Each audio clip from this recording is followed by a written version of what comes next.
You don't want drunks in churches. You reserve drunks in churches for Christmas Eve only. If there's a bustle in your hedgerow, don't be alarmed now. It's just the two mics flicking through tomorrow's papers. What are you doing in my shrubbery, you dirty little... Nocturnal stirrings from the night garden of sporting news with Mike Ninky Nonk Graham and Mike Pinky Ponk Parry on Talk Sport. If you're up with a baby, you'll get it. Look at the light! And, sorry, is that the chocolate speaking? No, it's not the chocolate speaking. Well, it's somebody who's looking at the picture. Oh, I see. I'm not going to get a tweet from a bar of chocolate. No, but I thought Why you would were... the chocolate be speaking? I thought she was trying to be clever and say, this is, Porky staring at me, I'm the chocolate. This is Talk Sport. We are the two mics, and I'm delighted to say it's the start of another week and time to say a very, very warm welcome to Mr. Mike, a Porky, a Parry. Very good morning to you, Mr. Parry. A very good morning to you, Mike. And how nice to see you. How nice to see you as well as we get closer and closer to the festive season. I suppose we are in the festive season. I think we kind of are, yeah. But I mean like the festive day, the day of atonement. Christmas Day? Christmas Day. What do you mean atonement? Atonement? Well, it's not a day of atonement. It is a day of atonement. What's a day of atonement for? It's a day of celebration. Celebration. You celebrate the birth of Jesus Christ. Well, some do, but I'm in awe of the day because it is the birth of Christianity. So what do you do for it then? What do you mean? What do I do? I'm going to. Well, for the first 4 hours of it, I'm going to be here with you, aren't I? Well, that's true, actually. Yes, yeah. absolutely. Yeah. Until 4 a.m, and then get in the old rocket car and get down to Bournemouth for Christmas Day breakfast. How about that? Yeah, my very family will love it. 1 minute they'll be listening to me on the radio, the next minute I'll be there in the kitchen. You're not making them sit up listening to you, are you? Oh yeah, they will. They will. Oh, I've devoted family followers. Honestly, it's absolutely no joke at all. Excellent. Now we've got a lot to talk about tonight. A lot of football to talk about. But can I just raise an issue which is really disturbing me? Of course. It's more important than football. Yeah. And it's the Elgin Marbles. I'm really, really worried about the Elgin Marbles situation. Did I not read a piece last week that George Clooney's missus? Well, this is what I'm talking about. She's now been stood down. This is what I'm talking about. By the people who want to get the Elgin Marbles back. Yeah, but do you know what that means? Well, hang on, because it means that either one, they can't afford her anymore, or two, she's making absolutely no headway. Yeah, well, no, do you know what it all means? They should get George Clooney instead. Maybe he'd get them back. Maybe, but what it all means is the conclusion to all this is that those blinking Elgin Marbles might even stay in this country. Well, so what? I don't want the Elgin Marbles. Why not? Excuse me. You're right. The Elgin Marbles is a heap of Greek rubble. Well, you should be happy to have hold of any marbles at current state of affairs. Which belongs to Greece, and we must give the Elgin Marbles back to the Greeks. Why?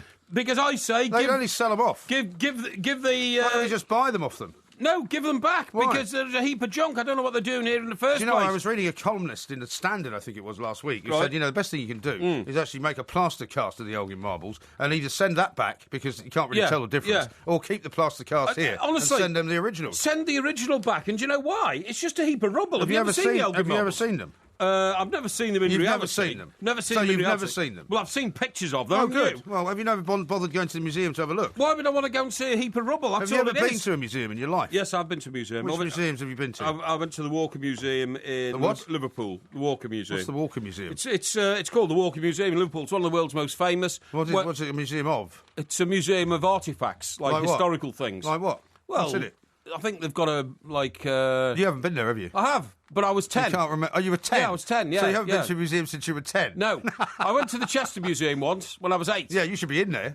Oh, that's very kind of you, isn't it? But have you ever seen the Elgin Marbles yourself? Yes, I have. You know what it is? In a British museum. It's a naked bloke flashing his ghoulies without a head and only half an arm. I mean, why does anybody make a fuss about it? It's a heap of junk. Well, it's called... Just send it back. An historic artefact. It's not an historic artefact. It's a heap of junk. It should be sent back. So do you not think we should have any historic artefacts in this country? Well, we can have some if they mean anything. I mean, HMS Victory, which I see from the balcony of my penthouse flat down in Portsmouth, right. that is an historic artefact. Well, of course I am, because it's the most famous warship in the history of the world. Okay. But I'm not in favour of keeping bits of rock from Greece. What about Roman ruins and that kind of thing? Roman ruins are great, except that these people now are fighting wars in the Middle East, go around smashing them all up all over the place, don't they? Well, it's not just Roman stuff they're smashing up. Yeah, there's loads of stuff, but anyway, that's another story. Peasants. But as for the marbles, I mean, it seems to me that Mrs. Clooney, who's a very fine lawyer and a damn fine-looking lady... Well, maybe not. Well, I'm told she is. What's it got to do with what she looked like? Well, because I think that's got nothing to do with her prowess as a lawyer. Oh, you don't understand the world, Mike. You don't understand the world. I do understand the world very well. Why do you think George Clooney is one of the most influential and charismatic men in Hollywood, that's because he's so good-looking. No, it's not. Why do you think it's because he involves himself in things which people enjoy him involving himself in. No. Why he went up to a homeless cafe up in Edinburgh. Homeless cafe, very recently, made a donation. Did he? Made some great publicity for them. And that's why people like him.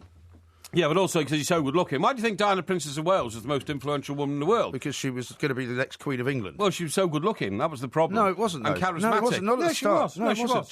She wasn't particularly charismatic at the start. Anyway, listen, why do you think they're called the Elgin Marbles? Well, tell me. Because Lord Elgin brought them here. He nicked them. Yeah. I mean, it's his thievery on a grand scale. And well, it depends on whose story you believe, doesn't it? I think if you're going to steal something from another country and bring it here, then, I'd rather steal, Russia's plans for, the nuclear bomb or something, which is useful to this country. Yeah. Not a heap of junk from Greece. I don't know why they bothered bringing it back.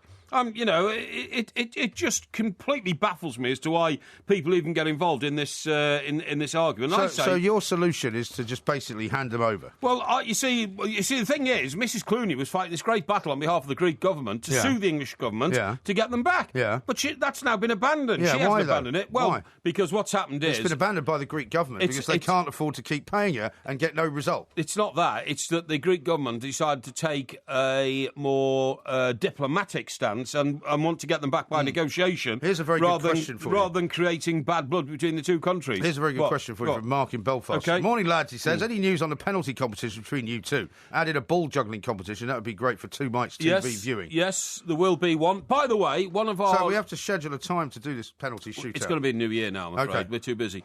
By the way, I was going to say to you, we've had a lovely note from one of our listeners in New York who got married on the ice at the Rockefeller Centre. Yes, I saw that. Yeah, are you going to give him a little mention? Let's give him a mention. Well, who is it? I think it's Rob, isn't it?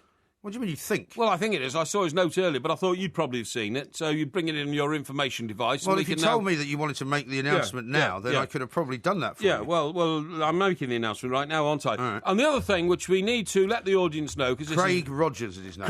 Craig, congratulations. What did you say his name was? I thought it was Rob, but I mean, Rogers, is it? Is it Craig Rogers? Well, he probably is now, yeah, he's just got engaged. No, you idiot. I mean, what is his name? I just told you his name. Craig. Craig Rogers. I told you Rogers, you see, and then you make a funny, smutty joke. Well, because you're saying that obvious. Rogers is like Rogerisation. He's just got married. What a pathetic schoolboy joke that is, honestly. People are expecting that kind of thing. More to marriage, than just a bit of, early marital, leg her over. Yeah, he's got to avoid. That's what many people on Twitter said. His wife's soon-to-be wife's going to have to avoid you now. And your, with your what could only be described as your proclivities. But she's going to be Mrs. Rogers, I suppose. So she certainly is. Could be a problem in life. Anyway, should we not also mention the very able setup producer of this show, who's also got himself engaged today? I didn't know that. You didn't know that? Who's that then? Ross. Ross, did he? Yeah, he got engaged. Good for him. Yeah. Who's he got engaged to? His girlfriend. Yes, I know that. But her name's Laura. Laura. Well, Ross and Laura, congratulations and excellent. Ross is, of course, an Everton fan. He is. And he's about 6'5", isn't he? He's quite a tall man. Yeah, tall guy, not the sort of guy that you'd mix it with. Now, we need to let the audience know, because it's the start of the penultimate week before Christmas. But between Christmas... The start of the penultimate week before Christmas, yes. Isn't there a poem about that? No. It's the night before Christmas, isn't it? Yes, that's right. It's the start of the week before the penultimate week of Christmas. That's right, yeah. There's a certain ring to it. Between Christmas and the New Year... You and I are going to be working daytime shows. We are, yeah. On the Monday... We don't have to make that announcement yet. No, we do. It's too early. No, the management have told me that we must let people know. Yeah. Okay. It's a week away, though. It's 2 weeks away. Yeah, on the Monday after Christmas. It's 2 weeks away. Yeah, but people need to get their sleeping pattern sorted. Right, okay. They will want to now not stay up late at night and listen to us. They'll want to stay up during the day. They might want to do both. Well, they might want to do both, yeah. But the point of the issue is on the Monday after Christmas, we'll be working the 10 to 1 slot. Yeah, right. Currently occupied by Monsieur Murray. Yes, indeed. And for the rest of the week, That's Tuesday... 29th, isn't it? That's the 28th, I think, isn't it? 29th. Yeah, 29th is Sunday, yeah. You hope you don't turn up on a Sunday. Hang on, I won't. 29th, see the time, 10 till 1. And then for the rest of the week, delighted to say, we are taking the responsibility of carrying out our duties in H&J slot, which is 1 till 4. A tough act to follow, that. It certainly is. Absolute pleasure to be able to try and keep the slot warm for the lads while they're having a well-deserved festive break. So that's all coming up. Daytime radio, the Two Mics, not very far away. Got to get Christmas out the way first. And we will try and resolve during the course of tonight's show the Elgin Marbles problem. No, we won't. Paul in Newcastle's already solved it. He says Porky lost his marbles years ago. Why don't you send him to Greece? That's a bit harsh, isn't it? And here's one from Tom. He says, well done, Porky. Start the week as you mean to go on. Sid the sexist makes a return. What are you on about? All I said was that I'm glad Mrs. Clooney... I think Mrs. Clooney should have kept going and demanded that the British government send the Elgin Marbles back. I see. I think they're a scar in our country. They show us to have been the imperialist bullies that many claim... That many claim... Don't be ridiculous. Hang on, that many claim we were, but which I forcibly say we were not. Right. But they use this stealing of the Elgin Marbles as ammunition against us. I'd rather talk about my correct prediction of Leicester City 2, Chelsea 1 in the Selco predictor. Yes, I'm afraid so. This is Talk Sport. We'll talk about that next. Sunday afternoon from 1:30. Exclusive national radio commentary of Watford versus Liverpool. Barclays Premier League live on Talk Sport.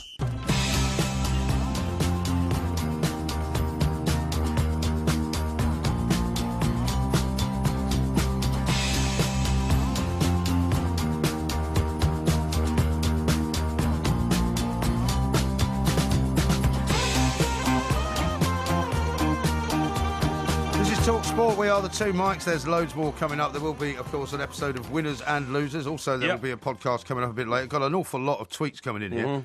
Boss says this, I think you'll find the Walker is an art gallery. What?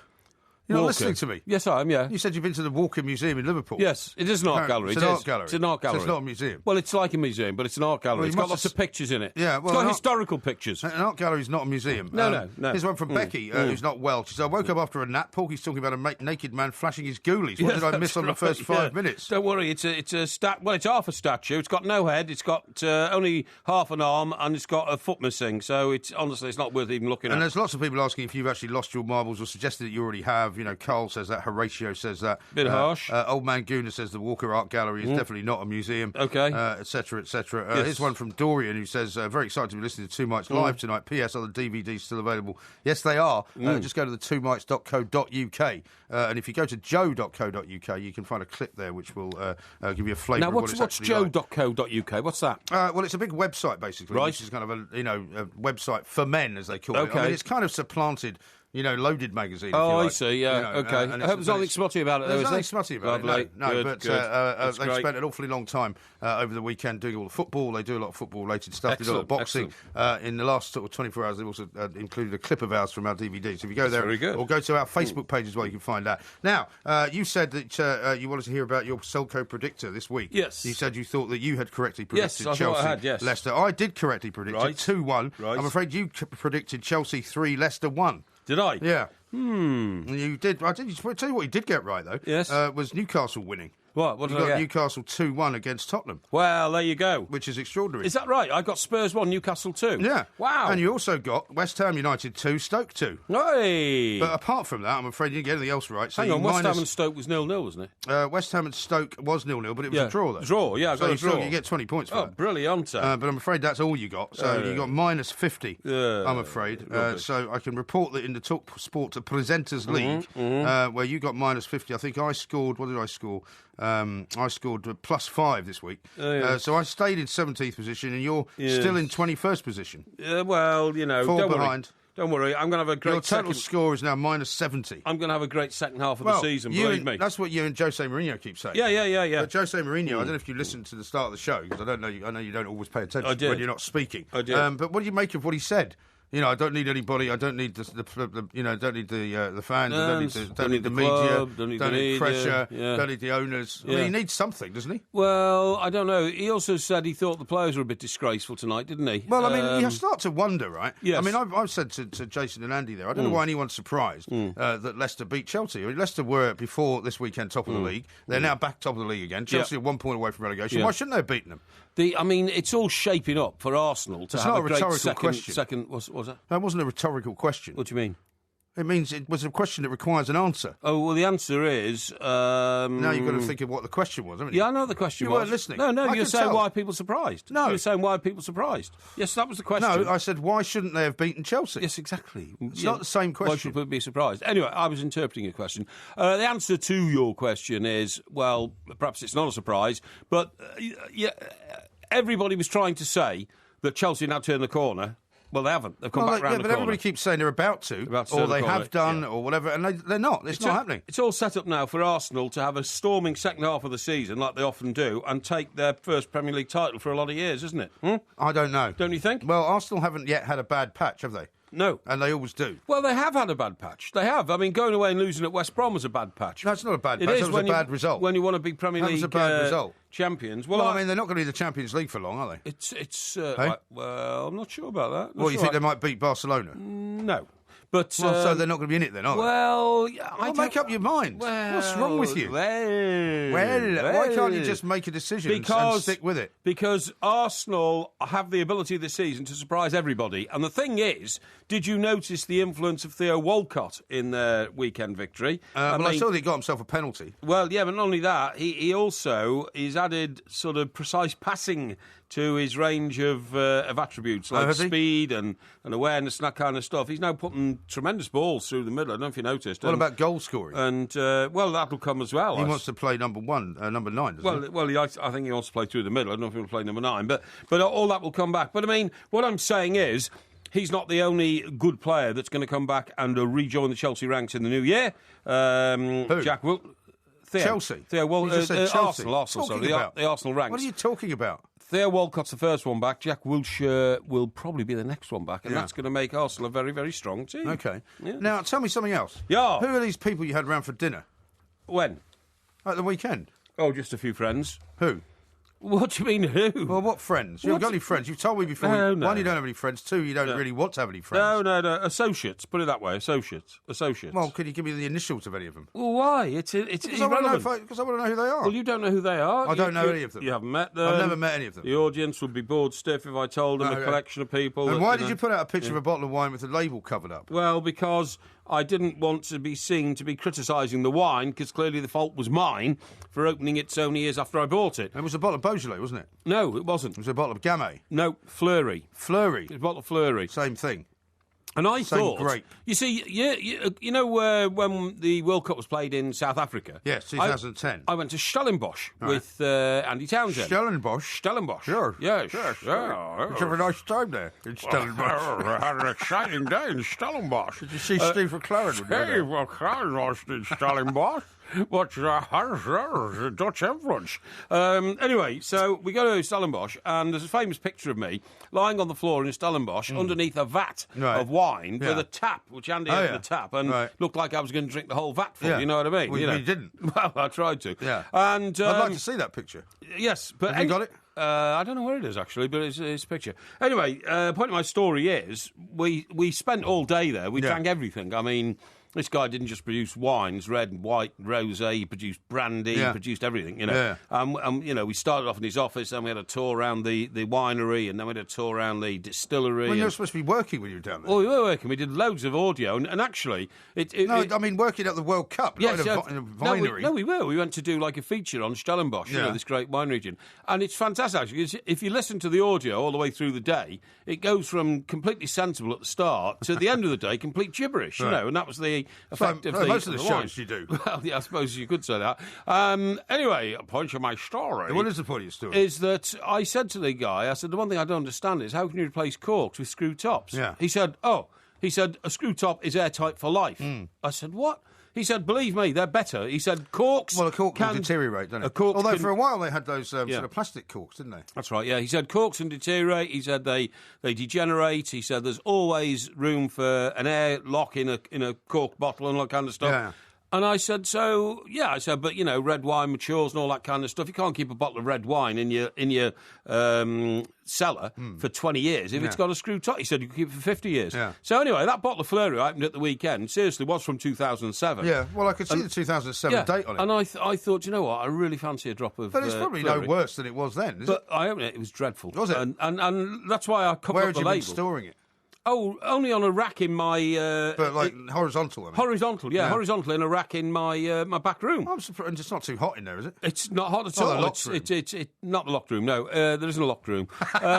It's just room temperature all the time. So, well, that should have been fine, then. Well, I'd have thought so. And the reason I covered up the label was I didn't want to suddenly make out, this wine's dreadful because of the label. It's very good wine. And I've had... Well, it's not very good wine. Well, it's very light red. Well, I which like is okay for supping. I like Fleury, and I've had bottles and bottles of it, cases of it over the years. I'm sure you have. And this one just was, and I knew from the moment I put it to my lips it was vinegar. And that's my fault for keeping it for so long.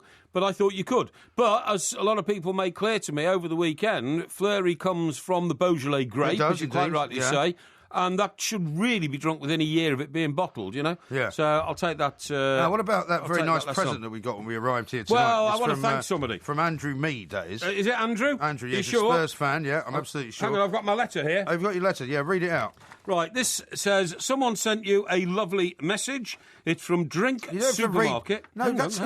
You don't have to read out the whole thing. Yes, I do. Because I want to read the message. I want people to know the thought he's put into it, OK? Yeah, all right. So, drinksupermarket.com, and it says, to Porky, happy holidays, and thanks for all the laughs over the past year, from Meady 1975. So I didn't know his name was, what did you say? Andrew Mead. How do you know it's Andrew Mead? Because that's his Twitter address, and that's his name. No, it's not. It's Meady 1975. Yeah, that's his Twitter address, yeah. Yeah, I know. Well, how do you know it's Andrew? Because on his Twitter it says Andrew Mead. Oh, I see. You've gone to media. I've used low cunning to... Yeah, I see. All right, well, Andrew, thank you very much indeed. That's terrific. And he sent me a bottle of... He sent you a bottle of Black Tower.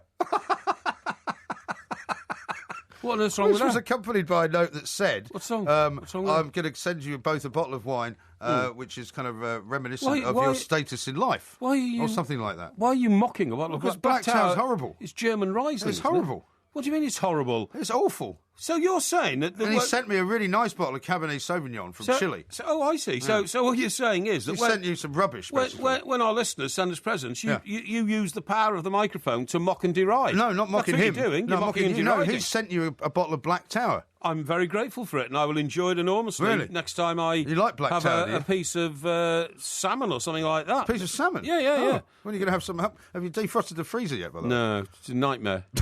Nightmare. We'll have to find out more about that. I'm going to have to get a new one, I think. Yeah, seriously. I mean, the housekeeper, I gave her the responsibility of fixing everything. Yeah. It's all gone wrong. Oh, God. Well, we want to hear, it's not hear every detail of that coming up in a little while. But you know what we've got next? We've got Steve Nicol coming up. Excellent. You can ask him about Monsieur Klopp, or Herr Klopp, I suppose you should say, and about Chelsea as well. Excellent. Inspire the next generation of young fans and celebrate the spirit of the game on Talk Sport with Barclays, championing the true spirit of the game. Listen throughout the day for the chance to win a pair of tickets to take a young fan to their very first Barclays Premier League match. Win an unforgettable experience that will last a lifetime. Play first games on Talk Sport with Barclays, championing the true spirit of the game. For full terms and conditions, go to talksport.com/competitions. I know. The state pension is changing. I know. How much you get will still depend on your national insurance record. And don't forget you may still have a private pension to consider too. I know. I'll be able to see how much I'm likely to receive and understand what I can do to improve my state pension. I know. If you reach state pension age on or after the 6th of April 2016, you'll be part of the new scheme. Make sure you know the facts about the new state pension. Visit gov.uk/yourstatepension for more information. Driving experiences at Mercedes-Benz World are the perfect Christmas gift. From under 17s driving to 4x4 and high-performance AMG experiences on our handling circuits, there's something for everyone. Prices start at just £45. Call 0370 400 4000 or visit mercedes-benzworld.co.uk to buy yours today. Mercedes-Benz World at Brooklands, just off Junction 10 on the M25. On DAB, digital radio and 1089 and 1053 AM. The pressure's on now. Relieve the itch. Talk Sport. Psychotherapy, psychotherapy, psychotherapy. That's what they want to give me. Psychotherapy, psychotherapy, psychotherapy. What they want to give me. I'm a teenage. It's all the one you can't suspect. Psychotherapy. Now I got glow and I This is Talk Sport. We are the two Mikes. There will be a podcast coming out a little bit later on. Winners and losers later in the show as well. Matthew says, Porky was spot on again regarding the chocolate shortage. Just heard it mentioned on your news at 1am. Hashtag iron ore. Really? I didn't hear anything about chocolate shortage. Well, it could be a problem. Could be a problem. I told you about it. I told you what's happened is the cocoa bean crop seems to have failed in parts of Africa, and that could be a big problem. You know, I keep telling you these things, Mike. I keep trying to warn you about developments happening in the world, economically, socially, physically, and economically. And you said economically already. I meant commercially. Okay. I meant commercially. Right. And you don't seem to pick up on them. You know? James, that's why you get left behind. It's because it's so confusing. You see, James says he's all over the shop tonight. Too much Red Bull plus not enough sleep equals too much madness from Porky. What do you mean? Let's try and introduce some sense to the show with Mr. Steve Nicol. Steve, a very good morning to you. Hello there, boys. How are you? Good morning, Steve. Pretty good, thank you. Very well indeed. Now, I've been saying this for some time now, and you and I have spoken about it a bit. Everyone keeps saying, you know, Leicester aren't going to be on top of the league come later in the season. Chelsea are not going to be at the bottom of the league come later in the season. I don't see any sign that either of those things is going to change. Do you? Not maybe in the next 2 or 3 weeks, but I think Leicester, the way they play, I think when you saw Drinkwater going down today, I think that was a consequence of the way they play. You know, physically it caught up with him, and I think that's what's going to happen eventually after the Christmas period. But no question, they're great to watch. They're definitely going to finish in the top 10. People are talking about the top 4. I think things will catch up with them, but fantastic to watch. You talk about entertainment. But people say that. I mean, people have been saying things will catch up on them for ages, and you know, they're still top of the league. I'm not surprised that they beat Chelsea. I don't know why anybody would be, the way Chelsea are playing and where Chelsea's position is. But I'm just not sure that all of these people like yourself are going to be proved right, because they're not I mean, they're so confident, right? And they don't show any sign of wilting at all. Yeah, but you know, the season lasts, 9 months, 10 months, pretty much. We're halfway in, and physically, it's very hard. You know, when you win the league, there are games when you're flying, and there are games when you're just not quite at it. Leicester haven't hit that period yet. They still lose goals, and if anything happens to Mahrez and Vardy, then they're going to struggle for goals. It feels a little strange to be saying this. I feel almost as if I'm criticising them, but I don't want to come across as that. I just don't think they'll last the pace. Well, I think there's a few people think that, Steve, and that the one statistic that came out of tonight's game is that no club with the amount of points they've got at this stage of the season has ever failed to finish in the top 4. So, you know, that's a marker really for them, isn't it? But the most interesting thing, Steve, about this is that the two men now doing all the damage to the rest of the Premier League defences are Vardy and his strike partner Mahrez. We all know about Vardy's history in non-league football, but Mahrez only cost £500,000. I mean, the era now of the cheap footballer, the one we miss, coming back and becoming a star is becoming a reality. What? Well, you know, most teams hope to unveil a diamond now and again. Yes. In Leicester's case, they're unveiling 2 diamonds. 2 diamonds, I agree. 2 diamonds. That is very unusual. I mean, what a combination! You got Vardy's pace, you got his goals, you got his never say die spirit. With Mahrez, it's all about technical quality. It's just a superb combination. It certainly is, and with so many good players around them as well. Why do we think they can't last the pace? The answer to that surely is the depth of their squad, isn't it? I think it's the depth of the squad, but I think also the one thing that I think we've all forgotten is they're playing with 2 up front. How many teams around the world now play with 2 players up front? Well, shouldn't that be a signal though to some people? Or maybe it's a signal to the Premier League that Premier League teams' defences are just not so good anymore. I don't know, but I think what happens with Leicester is because they've got 2 up front, there's an awful lot of workload on the 4 behind. You know, you're talking about 2 banks of 4 with the 2 guys up front who have just been sensational for 5 months. Can they really do that for another 4 or 5 months? I don't think they can. And can the 2 banks of 4, can they hold up for this length of time without the backup? You know, when Drinkwater goes down, I mean, The guy can't he? My goodness, this guy is unbelievable. This guy can run all day, but how long can he do it for? So you've got Albrighton. I mean, Albrighton couldn't get a game at Aston Villa, who are bang on certainties to get relegated. There's an awful lot of workload and an awful lot of pressure on them physically. Because I think mentally this team is absolutely flying. Yeah, and isn't that down to Claudio Ranieri, who everybody said, pundit-wise anyway, apart from me, would be useless? I'd have to say I was the same as you. I didn't say it'd be useless. I just didn't think he was capable of doing what they're doing. But it can't last. It physically can't last. Yeah, see, exactly. I don't agree. Well, if it does, Steve, it might be like one of those Liverpool teams you played in where you only used like 15 players in a whole season. But the 15 players that Leicester have got are not of that sort of quality, are they? So, and certainly not the longevity that you get in the game these days. Everybody gets injuries. Well, they do, but what this Leicester team doing right at this present time is they're living on desire, energy, hunger, quality as well. We shouldn't forget that. But they also lose goals, and I don't care what team you play in, there are periods when the goals don't keep going in. Yeah. And the one worry I have is that they lose goals, and that's what's going to catch up with them. That's why I don't think they'll be in the top 4. Top 10, absolutely, no question. Top 4, I still don't see it. Well, let's talk about Chelsea now, because Jose Mourinho's come out after the game and said he doesn't need anybody, he puts pressure on himself. You know, whatever is going wrong, it's still going wrong. That's not getting fixed. He doesn't seem to have a solution to it. And if Roman Abramovich isn't going to get rid of him, and a lot of the fans seem to think that he shouldn't get rid of him, you know, when are they going to turn the corner? There is no other manager in the Premier League who, having lost 9 games in 16, is still in a job. Yeah. And the thing about Mourinho today is, after the game, he absolutely threw the players under the bus. Yeah.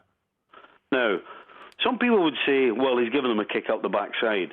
But when you throw your players under the bus, and particularly Hazard, who's arguably your best player, you've got no chance. How does he think the players are going to react? Does he really think the players are going to listen to him? And this is a guy whose reputation for so long has been about how well his players respond to him, how great he is at man managing. Yeah. I'll tell you what he did after today. He's one of the few managers he absolutely annihilated his players. But he's also one of the few managers who sort of encourages a siege mentality when they're winning. And he hasn't lost like this before. I don't think he's had as bad a season as this managing anybody. So maybe he doesn't know what to do. No, he doesn't. You know, he's talking after the game about he's done everything to put the players in a position to do well. Well, to me, that's complete nonsense. Look at the back 4. The back 4, every time Chelsea take the field, there's a different back 4. There's no continuity in it. You're losing goals. You need to decide who's your best back 4 and your goalkeeper, and you drill them and you drill them. Every single time they turn up, it's a different back 4. So don't talk about I'm doing everything I can. You're not doing everything you can. There is nothing better playing in a back 4 that's settled.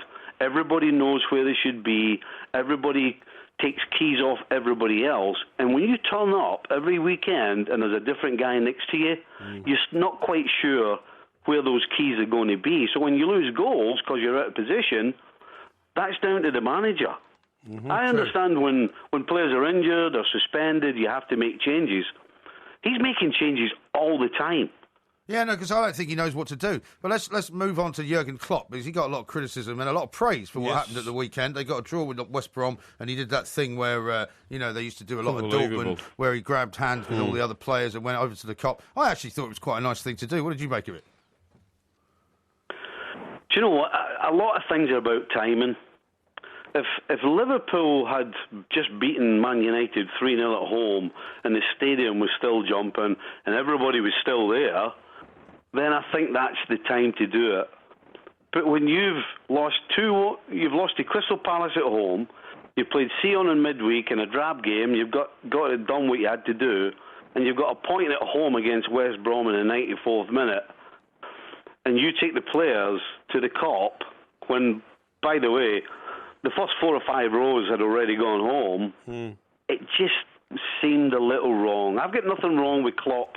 If he went on his own and walked up to the court and was clapping everybody, I have no problem with that. But to stage something, to sit and watch it being a little staged, the players had no idea what they were doing, it just seemed wrong. And I think it's about timing. I understand what he's trying to do. I understand he's trying to get the whole stadium together, try and get a connection with the players and everybody involved, but it's all about timing. And he got the timing way, way wrong for me at the weekend. Well, we shall see. Listen, Steve, as ever, thanks very much for joining us. Steve Nicol there with his views on Jose Mourinho, which he's not very happy with, and Chelsea. Nobody knows what's going to ever be the answer for them.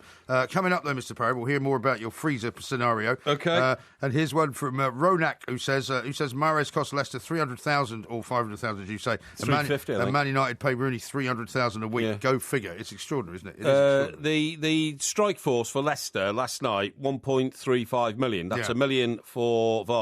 Yeah. And 3.5 for 350,000 for Mahrez. For Mahrez. Yeah. The strike force, as it was for Chelsea, 64.1 million. Yeah.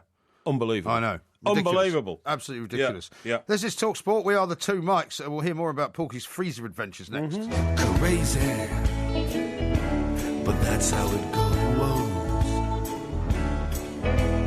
Millions of people living as hoes. Yeah, but maybe.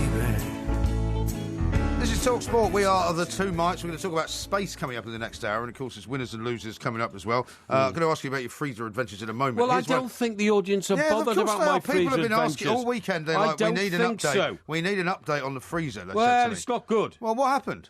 Well, nothing happened. It just it's defunct. Well, you took all the defunct. It's defunct. Well, you took all the food out of it, threw it all away, right? This was last week. Well, actually, I made sure I was economical with the use of the food. Oh, so you didn't throw it away? Well, till I got to where empty was, right? Yeah. More or less. Yeah. But then, the other things that I left outside were, they were perishable, like fish fingers and that sort of stuff. But did you put them in the fridge, though, or not?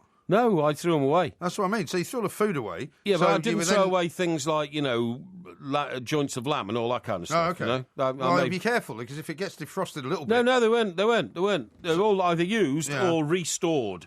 Well, how much did you eat over the weekend? A lot? Oh, no. I on a gradual process of 2 or 3 weeks, I had it in my head I was going to defrost the freezer. Yeah. So I ate most of it, if you see what I mean. Oh, I see. And on a regular sort of pattern. Oh, I see. And then what was left, which was valuable, last week that you went into another freezer. Hang on, you said last week you needed to defrost it because you thought it was costing you too much in electricity. No, I thought it was becoming inefficient. I didn't want it to blow up because I've been reading all these stories about tumble air dryers blowing up. Tumble air dryers? Yeah, and tumble air dryers are blowing up. Tumble what? Tumble air dryers. Oh, tumble air dryers? Yeah, not hair. Call them tumble dryers? No, they're tumble air dryers. Tumble dryers? They're not, they're tumble air dryers. Why are they tumble air dryers? Because they tumble around with hot air being pumped through them. Yeah, but they're not called tumble air dryers. They're called tumble air dryers. Well, you don't call a hairdryer a hair air dryer, do you? No, but that's the first word. Hair is sufficient. A hair dryer, it dries hair. The tumble air dryer is enough as well. No, it's not tumble dryer. It's a tumble air dryer. I've never heard it called that. Well, I've had dozens of tumble air dryers, so I know they're called tumble air dryers. Okay, well, but I don't have one anymore because of the fact that they might blow up and set fire to your kitchen. and I rarely use you my. actually believe all these scares. I rarely use my dishwasher anymore either. Right. Because that has got problems as well. It can. Don't you call that a dishwater dryer? No, you idiot! It's a dishwasher, isn't it? Dishwater washer. Yeah. Well, it is a sort of dishwater washer. You're absolutely right. Anyway, your boiler. The boiler's been replaced, so that's okay. All right. Yeah. Here's one from Becky. Says Porky is a real way with white goods, washing machine, waste disposal, cooker, and now the freezer all broken. Yeah, the waste bad disposal has only just been repaired. So have you got a freezer then, or not now? Well, not in my pad in Surrey at the moment. No. So we've got a fridge? Got a fridge, yeah. So what's happened to the freezer there, then? Well, the thing is, I can't get anything back in the freezer because the ice shifted and relocated itself, and I can't get the trays back in. So I could put stuff in it. Why don't you get an ice pick? Well, that's what's going to have to happen. No, I'm going to have to just close the whole thing down. Shifted? Well, I don't know. It just did, and so these trays won't go back in because there's formed. Well, couldn't those people that came around for dinner help you out with it? There's like little stalactites of ice which are in the way. I mean, it's all a bit, couldn't those people that came around for dinner have sorted it for you? Well, that was in my other place down on the coast. Oh, in Portsmouth. Yes, that's right. Yeah, that happened down there. Now, I have got some good news for you. Good news is that the mistletoe is in absolute abundance this year. Why is that good news for me? Well, because mistletoe's a very festive sort of plant, isn't it? Yeah, but you only buy a little bit of it, don't you? Well, no, it's not like you have great big hedges of it. Oh, no. People regale their rooms with it all around the top of the room. Really? Yeah. Well, I'm going to spend Christmas. I'll have loads of mistletoe all over the place. Mistletoe? Well, I thought mistletoe was just the stuff you hung underneath which you have a kiss. No, that's all a bit soppy. You can actually wrap it around the banister of your stairs all the way up and down and everything. You know, It looks great. Well, it looks great, and it's real stuff. It's not it's not plastic tinsel or anything like that. It looks great. Doesn't it go off though? Well, it does after about a week or two, but you only keep it up for a few days over Christmas, don't you? So that is the... Well, you're going to buy a load of mistletoe then, are you? No, I'm not going to buy it. No, who's going to buy it to your house then? Well, my sister will, because that's where we're going for Christmas. Okay. But it's a bonanza thanks to the weather. It's a very good year. The berries are a good size. They're in good numbers. And it's thanks in part to the warm, reasonably wet summer and autumn that helped swell the berries. And that comes from Jonathan Briggs. Help to what? Swell the berries? Swell the berries, yeah. Right. The berries are big and juicy. Right. So you can't eat those, though, can you? No, of course not. They're poisonous, right? You poison yourself, yeah. Jonathan Briggs, who's an expert on mistletoe. Is he? Okay, yeah. What sort of person's an expert on mistletoe? Well, he's from Stonehouse in Gloucestershire, and he grows it. He grows loads of mistletoe. Okay. So he's a mistletoe grower? I think so, yeah. So it'd be in his interest to be pumping the sales of it, then? Well, yes, but, I mean, nevertheless, people like to know there's lots of mistletoe around. If there's around. lots of it, is it going to be cheaper, then? I don't know. Well, it should be. Well, I didn't ask him. If there's an abundance of something, normally, supply and demand would predict that, therefore, the price will drop. Well, maybe. Like if there's something in short supply, like when you've always said there's going to be a short supply of Ferrero Rocher or chocolate or something like that, then the price goes up. Yes, exactly. Whereas if there's an abundance, then surely the price goes down. We don't know the answer to that one because, frankly, I prefer not to talk about Christmas as a commercial venture, but as a festive celebration. Will you be going to church? Yes, I will, yes. What time will you go? I'll probably go to the midnight service on...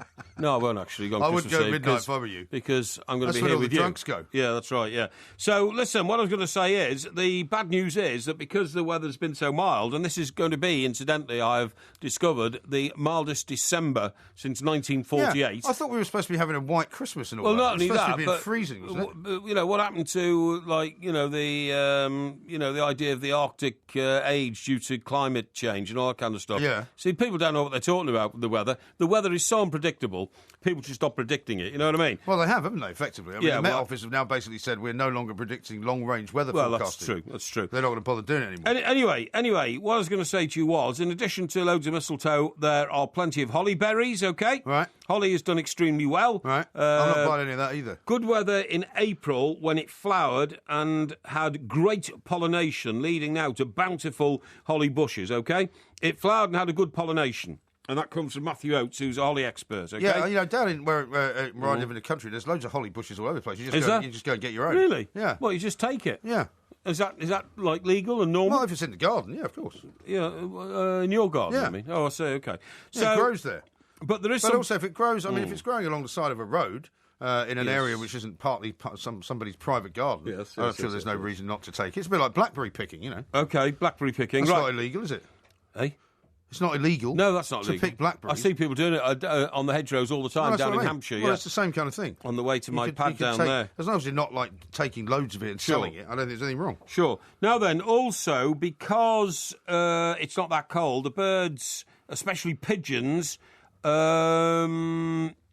are eating things other than holly berries. That's why the holly's looking so good, okay? The birds go for better stuff when it's mild, yeah. Did you see that tweet I put out the weekend? What was that? When I was down I was wandering through a country park and there was a sign that was put up and it was right by a duck pond. Do you know what the sign said? No. It said, please do not feed the birds except with split maize, which is available to buy at the kiosk. Yeah, well, that's feeding the birds, isn't it? Feeding the birds with other food encourages seagulls and rats. Yeah. More than 70 ducklings are killed by the seagulls here every year. Oh, it's terrible. If the ducklings don't survive, then in future there will be no ducks. No, there won't. Thank you for your cooperation. Yes, that's right. So what they're saying is by putting down bread, you would attract seagulls and rats, which will end up killing the ducks. You don't put bread down. You throw bread into the water, and that's why the ducks like it. And anyway, I feed it directly to the ducks usually, so that's not a problem. I'm just worried you might be killing them. No, of course I'm not killing them. I'm a member of Duck Conservancy. I wouldn't do that. Now, the bad news is that Christmas trees are going to be in not as good shape this year, okay? Why? Well, because it hasn't been so cold, the trees are not as resilient and solid. So it means that masses of fallen needles already coat the floors of the Christmas tree farms that you see all over the country at this time of the year. What the trees need is a decent spell of cold weather to close down their leaf pores and the waxy plates on their needles, which help to seal up the leaves and conserve water supplies. Most people I know have already got their tree. Yeah. Have they? Yeah. Yes. The balmy weather has fooled the trees into thinking it's early autumn and they're transpiring, which means evaporating, and it means lots of water. Well, the trees are evaporating. The trees are evaporating, They can't be evaporating. No, sorry. What are you talking about? The trees are transpiring. And that means they're evaporating lots of water through their leaf needles, okay? Yeah. And once the trees are cut down, they carry on losing water and can quickly shed their needles indoors. So you're gonna find a lot of needles, if you've got a real tree, over your carpets this Christmas. Well, that happens a lot, doesn't it, anyway? I mean, some types of trees are better for not losing their needles. So if you buy one which is less likely to lose its needles, then you're better off. Also, you can get that spray, can't you, which stops the needles from coming off? Well, you can, but I've got a tip here for everybody. If you've got your own tree, real tree, ensure you look after the tree at home by cutting half an inch or so off the base, and then it's essential to keep the tree propped up with water on a daily basis. Topped up, not propped up. Yeah. Topped up with water on a daily basis. What do you think? Why do you think this is news to anybody? Well, because most people, when they take a tree into the house, don't think about watering it. Of course they do. They just think it's That's a dead rubbish. tree. That's rubbish. No, most people think it's a dead tree. That is absolute cobblers. No, Nowadays, what it's not happens is cobblers. normally if you buy it from a Christmas tree farm, or if you buy it even from a shop, you saw off the bottom, first of all, to make sure that it's nice and flat. That's right. Right? And you get a Christmas tree stand, which you put it in with a load of water. Yes. That's what everybody does. Yeah, well, I'm not sure about that. Yeah, a lot of people just think, look, this tree's only for 10 days, and they take it in, they throw it out, and it's dead. No, you've got that Believe me, completely wrong. I know these things. No, you don't. When was the last time you bought a Christmas tree? Last time I bought a Christmas tree, I bought one last year, actually. Did you? For which apartment? For my South Coast pad. Did you? Yes. And did you saw off the bottom and put it in water? Well, hardly. It was in a box with the lights on. You just pulled it out of the box and unfolded it and stuck it on the coffee table. Yeah, you don't want to water those, do you? No, of course not. You'd set yourself on fire. Of course you would. It'd blow up, wouldn't it? You are. Yeah? How about this one? Well, you asked me when I bought a Christmas tree. I told it's you. It's not a real tree, is it? Eh? It's not a real no, tree. Of course it's not a real tree. What would I want a real tree for? It's ridiculous. Well, why would you want a real anything? Come the first week in January, you'll see the roadside littered with discarded trees all over the place. So you've still got this tree in the box, then? Yeah, I have it every year. So you're going to put it out this year? Absolutely. It is out. I took it out on the weekend. Put it out this weekend? Yes, well, absolutely. You should tweet a picture of it. I'd like to see this tree. I'm not sure people want to see that. Yeah, they do. People are fascinated by what goes on inside your place. I don't think they want to see what goes on. I'm not sure about that. How about this from Roy? Says, a tumble air dryer. I've heard it all now. Yeah. I'm sure there's an epidemic of them blowing up and causing fires worldwide. Well, hang on. I'll tell you what is blowing up and causing fires worldwide. Yeah. The damned hoverboards. Yeah, I know. Have you not been reading about the... And not only that, an even more tragic tale. A little lad of 15 was crushed by a bus last week when he lost control of his hoverboard and went off the pavement onto the road. It's terrible. I mean, that's like skateboarding. It can be very dangerous. It can Let be me read dangerous. you this from Steve in Darlington. He says, evening, Mike. He says, Porky needs drug or alcohol testing. What? Very entertaining, but nuts as well. What? He says, anyway, I'm not an economic expert like Porky, no doubt is, but surely this chocolate story is simple. Chocolate has a very long sell-by date, and stocks currently in circulation must be at an all-time high. Yes. If the cocoa experts are selling less, it's simply because the retailers have loads. Hence, they're not buying any more. Hey, I'll tell you what I ate over the weekend, by the way, and I tweeted out on it. Would you like to not just ignore No, that? I'm going to follow that up, what you've just said. What did you eat at the weekend? Toblerone. Wow. Oh, you should How have seen exotic it. is that? And by the way, you know the traditional... Well, why should that be a speciality? Well, you know the traditional way you buy Toblerone is in in a packet? Well, no, I would say a triangular cylinder, isn't it? Triangular cylinder. That's the best way to describe it. Triangular cylinder, Even though a cylinder is circular. You don't understand what I'm saying. Yeah. But now they sell it in big triangular packs. Eh? I mean, big triangular packs. Big triangular packs? Well, what, you mean like flat? Yes, that's right. I mean like only one triangle? Well, sort of two-dimensional rather than three. Do you understand what I'm saying? What are you laughing at? What's your problem? It's a two-dimensional Toblerone. Two-dimensional Toblerone? Yes, instead of three-dimensional. Three-dimensional means it's long. This isn't.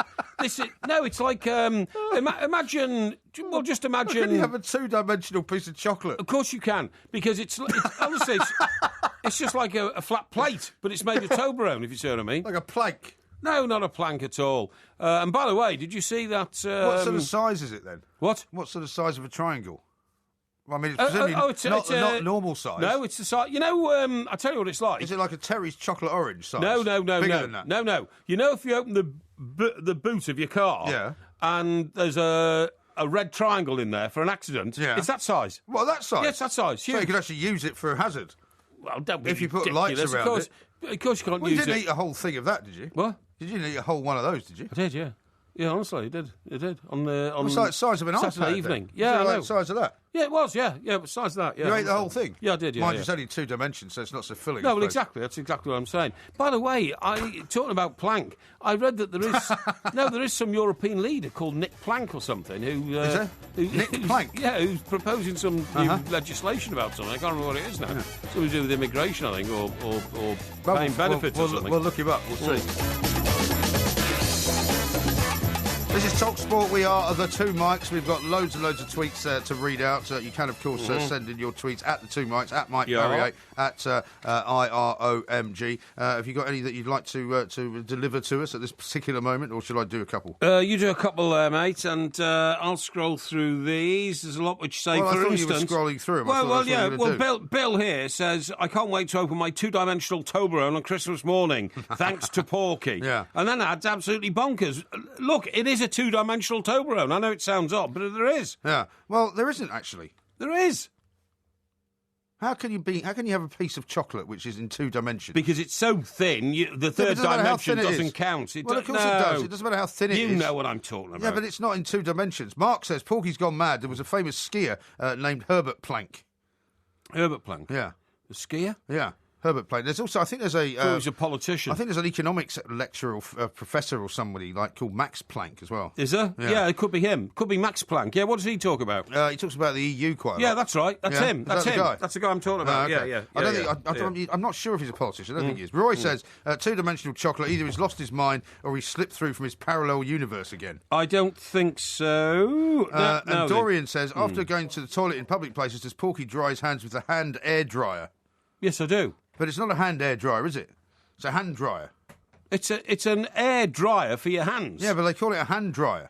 Well, the same way they call some people do, but I don't. A hairdryer. Yes, but I don't like breaking English down into little catchy phrases. I prefer to explain exactly what I'm talking about. Well, is there a different tumble air dryer is a tumble air dryer. But is there a different kind of tumble dryer that doesn't have air in it then? Well, I've never heard the expression tumble dryer. Haven't you? It's a tumble air dryer. Well, nobody's ever been. No, nobody's ever said that. Well, if you look one up, right, if you want to buy a tumble dryer, it's not called a tumble air dryer. I remember when we got one at home, actually, in Chester. It was the first time my mum had one. In fact, I remember we didn't even have a washing machine. Yeah. We had a big tub that my mum put the clothes in. She'd boiled everything? No, she did boil stuff in there. Yeah. Seriously, that's why. You didn't boil it in a tub? She did. How'd you boil it in a tub? Because you put the tub on the cooker and then you boil the water with the soap powder in. And that's why. Put the tub on the cooker? Yes, that's why I always. Mad. No, that's why I always had the whitest PE kit at the King's School Chester. Yeah, but the house must have been a mess. No, it wasn't. The wallpaper was peeling off the walls all the boiling that was going on. No, because this was going on in the kitchen and the. We didn't have wallpaper in the kitchen. And the scullery. We had a scullery. A scullery? Yeah. Oh, super. And Mr. Clamp, who was the PE teacher,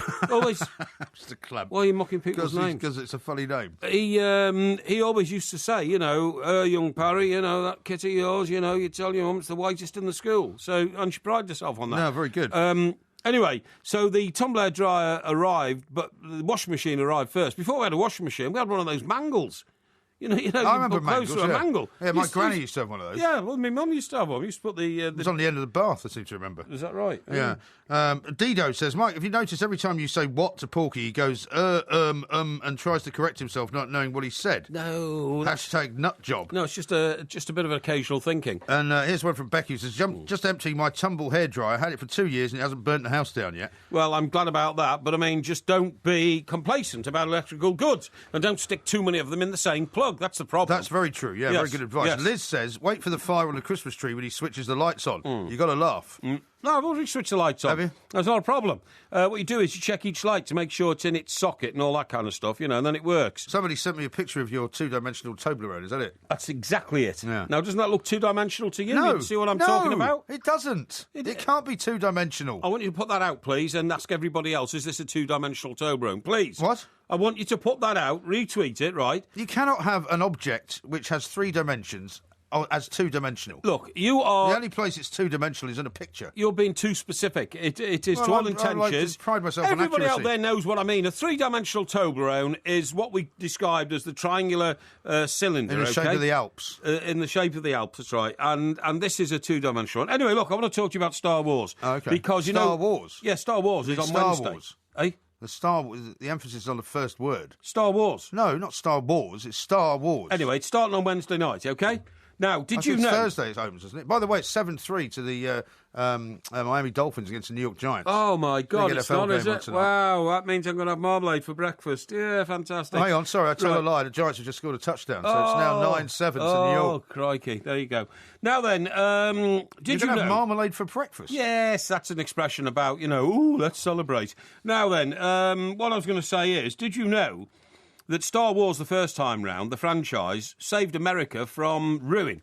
Because it came out in 1977. Yeah. And they had just gone through the Nixon-Ford-Carter decade. Yeah. Nixon being a crook. Yeah. Ford being an incompetent president. Yeah. Carter being even worse. Yeah. Iranian embassy siege. I have lust in my heart. Yeah, I have lust in my heart. My name is Jimmy Carter, peanut farmer. Yeah. But peanut farmers don't make good presidents. And, of course, they had the seizure of the hostages in Tehran. All that kind of stuff. That was a disaster. And so America was heading down the chute.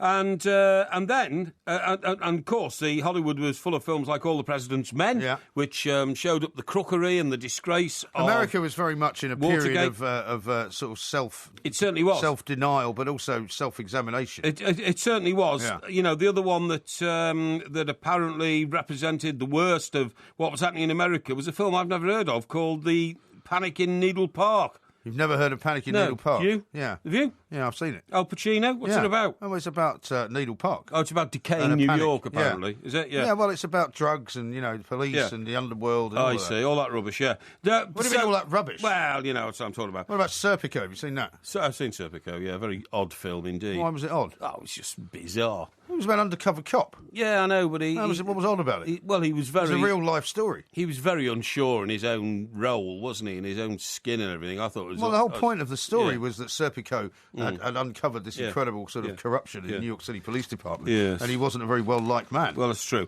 Anyway, let's move on, because what I was going to say is... Dog Day Afternoon? No, I'm not talking about that. Now, this all happened, and then what happened? George Lucas came along with this franchise of films called Star Wars. Yeah. And apparently the cinematography was brilliant, big lettering on You've not seen it, have you? Oh, of course I have. Well, I've tried to watch it a number of times and can't get through it. But I've seen the opening bit, all the fighting and all that kind of stuff. You know what I mean? All the fighting? Yeah, the zoom, zoom, zoom, zoom, zoom, zoom. Well, that's not really the opening bit, is it? Well, there's a bit of that, isn't there? Luke Skywalker shooting everything out. Well, the Starfighters, you mean? Yes, that's right. All that kind of stuff, yeah. So anyway, this apparently saved America, revolutionised America and brought it back. Right. Now, what they're saying is... Is that because they thought it was like an allegory of America, good versus evil? Yes. And the Empire was the evil people and the Americans were basically the good guys. This is exactly right. Well, in a way, it's many people have said this. It's like a modern or a space version of Cowboys and Western films. Yes, that's right. Of course it was, yeah. But guess what they're saying? What they're saying is now we're in that rut again. America is under threat again. Yeah. This time from international terrorism,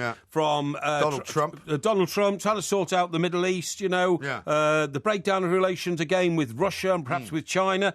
And once again, is George Lucas and Star Wars going to come to the rescue and revitalise it?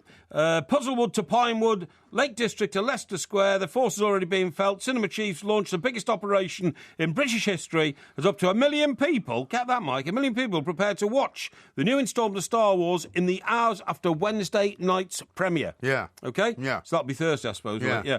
Figures released yesterday showed that 2 cinema chains had already sold a record-breaking 820,000 tickets, with hundreds of thousands more expected to walk in off the street. Well, I mean, that's the thing. I mean, I'd quite like to take my kids to see it this weekend, but I'm worried that I'm not going to be able to get a ticket now because, people have been buying tickets and queuing up for them for weeks on end. Are they really? Yeah. Not amazing. It's mad, isn't it? Because, I mean, in the end, it's quite nice to be able to say you've seen it, so that you can tell all your mates you've seen it, but as long as you see it at some point, it's not essential that you see it when it first comes out, is it? I didn't realise. No, I don't think it is. I didn't realise that the majority of it had been made at Pinewood in this country. Of course, yeah. And in the do you Lake remember District. when Harrison Ford got injured? Yes, that's right. That was while he was filming it. Yeah, hobbling around. And there's 2 new young British stars in it. I mean, it's almost had a very big British connection. Indeed. Duncan Reynolds, who is the Odeon's managing director, the Odeon being the chain of cinemas, obviously. Yeah. It's a very famous name, the Odeon, isn't it? It We is. used to go to the Odeon when I was a kid on Saturday morning to watch Saturday morning. Hammersmith Odeon was the most famous Odeon of all. Odeon, but it's now called the Hammersmith Apollo. Or Leicester Square Odeon. That's a very famous Well, no, but one. Hammersmith Odeon was a place where a lot of bands played. Oh, that's right, true, yeah. Now then, what it says here is, so Duncan Reynolds, he said, we expect it to become the biggest film of all time. It promises to be a landmark cinematic event, OK? Yeah, I'm sure At 1 it will minute be. past midnight on Thursday, that's Thursday AM, obviously, Yeah. almost every multiplex in the country will be packed with costumed cinema goers.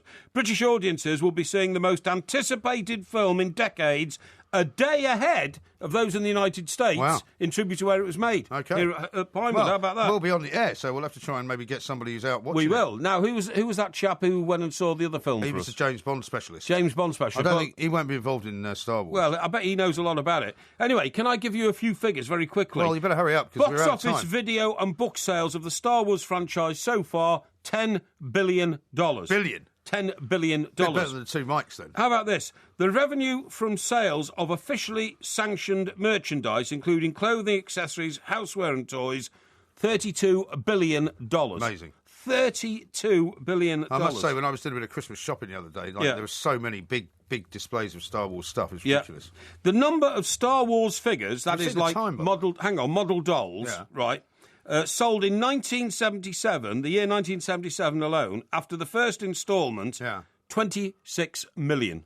Is that all? 26 million dolls. Yeah. That means that every other household in Britain would have had one. Sorry, I thought you meant in money terms. No, 26 million actual dolls Was that itself. in this country? In this country. Wow. Unbelievable. That is amazing. Absolutely staggering. We are out of time, though. Just time for me to read you this from Dennis, who's clearly a bit deranged. She says, I agree with Porky. It's called a hand air dryer. It's like you wouldn't call a hot air balloon a hot balloon. Exactly. Thank you very much indeed. What an idiot. Wow. What an idiot. You see, I do get the more intelligentsia of our followers backing me up in the points I make. Excellent. Thank you very much. A hot balloon. Hot as you would balloon. say. This is Talk Sport. Going for a ride in a hot balloon. Loads more coming up. Because road conditions change in a second, BMW's intelligent four-wheel drive switches power from rear to front wheels in just 1/10 of a second. From rear to front. From front to rear. From rear to front. Delivering grip that's almost magnetic. X-Drive. Available on models across the range, including Sports Hatch, Saloon, Coupe and Touring. To find out more, visit your local BMW centre. Are you looking after someone who's 65 or over? Cold weather can be seriously bad for their health. But there are things you can do to help them stay well this winter. Make sure they keep their home warm. At least 18 degrees C, 65 Fahrenheit. And if they start to feel unwell, even if it's just a cough or a cold, get help and advice from a pharmacist before it gets more serious. NHS. We're here to help you stay well this winter. Grab a bag full of Ridged Radio entertainment on the warm-up on Talk Sport with McCoy's, official crisp partner of the Football League. Every Sunday morning from 11, Max Rushton tears open 2 hours of full-flavoured football fallout. I've never seen you demonstrate such passion before. And crisp conversation. It's a thick cut of real sports radio for real fans of sport. The warm-up on Talk Sport Sunday morning from 11 with McCoy's, official crisp partner of the Football League. Real bold flavour for real bold fans. Colin Murray. If you were jailed in Qatar, 95% of me would be outraged. This morning from 10. But 5% of me would be absolutely thrilled. Talk Sport. To 3, would you lock the door? Will you still need me? Will you still feed me? When I'm 64, bum bum. What are we playing this rubbish for? Well, it's not rubbish, you see. You see, what I'm doing is now it's the Christmas party season. It's the season to be merry. And I think you're going along to the old Talksport Christmas party. Talksport Christmas party tomorrow night. Yeah, yes, tonight actually, I should say. Tonight, yeah, you're going along. Yeah, I'm not, because I don't believe in indulging in those sort of activities Is that right? on a working day. Really? Yes, I have standards about that sort of thing, and I like to stick to them. So you're going along. Well, I'm going along purely and simply as a social exercise because I'll see a lot of people I don't normally see. No, you're not. Who are not here during the day. No, you're going along to get some free drink. Not really, no. Yes, I think because I'll probably have one beer because I'm working, so I won't be drinking very much. One beer.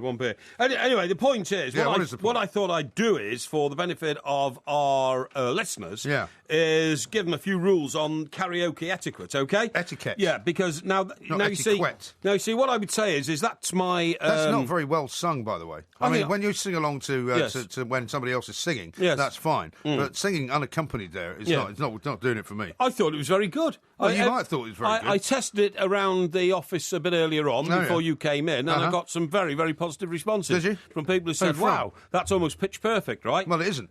Well, anyway, look, so, but there are certain rules. You see, now, I would say that's my favourite one, okay? Yeah. In a couple of minutes, I'm going to play you one that I wasn't that familiar with. Well, when I'm 64, it's a bit of a sort of downbeat song to sing, isn't it? I mean, what you want to do on karaoke is to sing something which is a little bit more upbeat, don't you? No. Oh, you thought so? No. Anyway, listen, these are the rules, right? Because I've been looking it all up, right? Yeah. First of all, you have to observe karaoke etiquette, okay? Etiquette. Yes. Yeah. You know, if you're doing something like Staying Alive or something like that. Staying alive? Yeah. Staying alive? Staying alive. Why do you put the emphasis on the wrong word? No, staying alive. Staying alive, yeah, that's it. I want to see you, and all that kind of stuff. Now, what you shouldn't do is you shouldn't ever get to the end of a record. You give them a couple of verses, and bang, that's it. You come off and get somebody else to do it, okay? Well, that's very hard to do, because if you've got somebody hogging the microphone, you could have an ugly scene. No, that's what I'm saying. So you only give them a couple of verses. You don't do the whole blinking song. No, but what if somebody else is doing that, though? How do you get them off? Oh, you pull them off. You pull a microphone out of their hands or something like that. But this is why I'm saying this is karaoke etiquette. You've got to do it yourself. Etiquette. Now, the second one is it should not be about showing off, okay? Yeah. It's a group experience. You would never want to do that. No, I wouldn't do that. It's a group experience, and maybe when you take the mic, you should ask somebody to do it with you, okay? Right. Don't exhaust your voice. People don't understand that your voice is like a muscle in your mouth, if you see what I mean. Well, it's in your throat, really. Yeah, in your throat, that's right, yeah. And you mustn't over-exercise it. If you do, you'll pull it, you know. You could stretch your vocal cords and all that kind of stuff, okay? Right. Yeah. So you've got to be absolutely certain that you don't reach high notes. You could literally damage your voice. Should you not practice beforehand as well if you're going to do a bit of singing? Well, if you've got the time, you can. Now then, musical snobs don't apply. The records that should be singing on karaoke are things like ABBA, you know, maybe in a more modern sense, Taylor Swift or something like that. Yeah. Don't go and try and do a karaoke of your favourite song from something like some underground group, you know what I mean, which nobody's ever heard of. Velvet Underground. Yeah, Velvet Underground, or something like some sort of obscure group like the Smiths or something like that. You know what I mean? Well, don't start slagging off the Smiths because we got a lot of abuse last time. Okay, yeah. Now then, always to make yourself more. What's the word I'm looking for? More versatile. Yeah. Always have a few drinks before you get on to the old mic, okay? Yeah. You shouldn't do it sober, right? You shouldn't. There's a lot of things that you should do sober, but singing on the karaoke is not one of them. Okay. The only way that your frivolity and your appreciation of life and what you're doing will come out is if you've got the confidence brought on by... But surely which song you pick is important. A moderation of alcohol. Yeah. No, exactly. I'm going to get to this. Now, under no circumstances, there's one song you should never, ever try because it will just kill off the whole night, and that is Frank Sinatra's "My Way." Yeah, very bad idea. Anybody tries that? I used to do when I used to work at the Mail on Sunday. They used to have a massive karaoke party every Christmas. Yes, and I used to do "Paradise by the Dashboard Light" with this rather fetching secretary. Yes, Meatloaf song. Right, okay, it's a duet. Is that right? Yeah, sounds good. Now then, what happens? You're not interested at all, are you? Yes, I'm very interested in that. Very interested. We've got a karaoke DJ who wants to talk to you. Well, okay, in a second, because what I was going to say is, in My Way was sung by a bloke in a karaoke bar in the Philippines, okay? It was so out of key, he got attacked by somebody in the crowd who told him to shut up. That resulted in a mass brawl. 6 people were killed. And it was all down cheery story. Sorry? That's not a very cheery story. That's right. Now then, don't assume knowledge of recent pop hits, okay? Just stick to the old ones. Yeah. Know which key you're singing in. Okay? Yeah. Know which key. If you're doing Whitney Houston's I Will Always Love You... Yeah, I wouldn't do that. And you can't get it, just don't do it. Sounds ridiculous. If you can't face singing at the office party, go to a karaoke booth for practice. Yeah. Now, you know the TV programme River? Yeah. he goes into a karaoke booth and sings the favourite song of his dead partner, the one he keeps seeing who's come back as a ghost. Only to himself, yeah. And, I'm in the mood for dancing and romancing. Yeah, that's the one he sings. Oh, God. That's the one he sings. Horrendous. And at the end of it all, if you've had a karaoke and you come off not smiling, you've given a message to everybody that you've not enjoyed it and you're useless. Okay. So smile all the way through. All right. Well, let's find out from Johnny, who's a karaoke DJ, whether that. any of that stuff is of any use to anyone. Johnny, very good morning to you. How you doing, fellas? You all right? Yeah, not bad very at all. good, Johnny. Do you recognise any of that advice as of any use to anyone? You know what? To be honest, he wasn't too far off the mark there. Thank you. you. Honest, there were a couple of little bits, and I tell you what, as well, Mr. Parry, that rendition of the Beatles, from a karaoke DJ's perspective, that was spot on. And the reason why is that's the kind of song that you're singing it. You're not particularly impressing anyone with any amazing vocal range. Exactly. But you were singing in time, in key, and you were singing the song right. And but he was clearly sober. Yeah. Apart from his soberness, he was doing well. The thing about karaoke is, and this is the art of karaoke, is people want to hear the song sung the way it goes. There's nothing worse than hearing someone sing the song incorrectly. Fair enough if you can't sing and you've not got a good voice, that don't matter. But at least you should know the song that you're actually going to sing when you turn up. Yes. But the biggest piece of karaoke etiquette I can give to anyone on the planet and people around the world, if you're listening, right? Yes. One request at a time. When you've sung your song, you can then put in another request. There's no worse than a ticker tape parade, a bloody 5 requests all in a one. Because then because then what about people who've walked in? They've got to watch some bloke sing 5 songs before you can't do that. Absolutely right. And Johnny, I mean, heaven forfend that Porky would ever hog the microphone like he did down at Bournemouth. No. I mean, you would hog the microphone. You are typical of a kind of guy that would hog the microphone. I wouldn't indeed. Johnny, thanks very much indeed for your advice, mate. It's very good of you. And actually, we're going to prove one of Johnny's points now, because I did have a go at another one. Well, why don't we hang on that? Because I'd rather people heard your singing from last year. What? And we'll play the other one out later. Let's have a listen, because you said that you don't believe in going to Christmas parties, right? No. You said what you just said. You don't believe in going to Christmas parties. Limited. Here's what happened when you went to last year's Christmas party.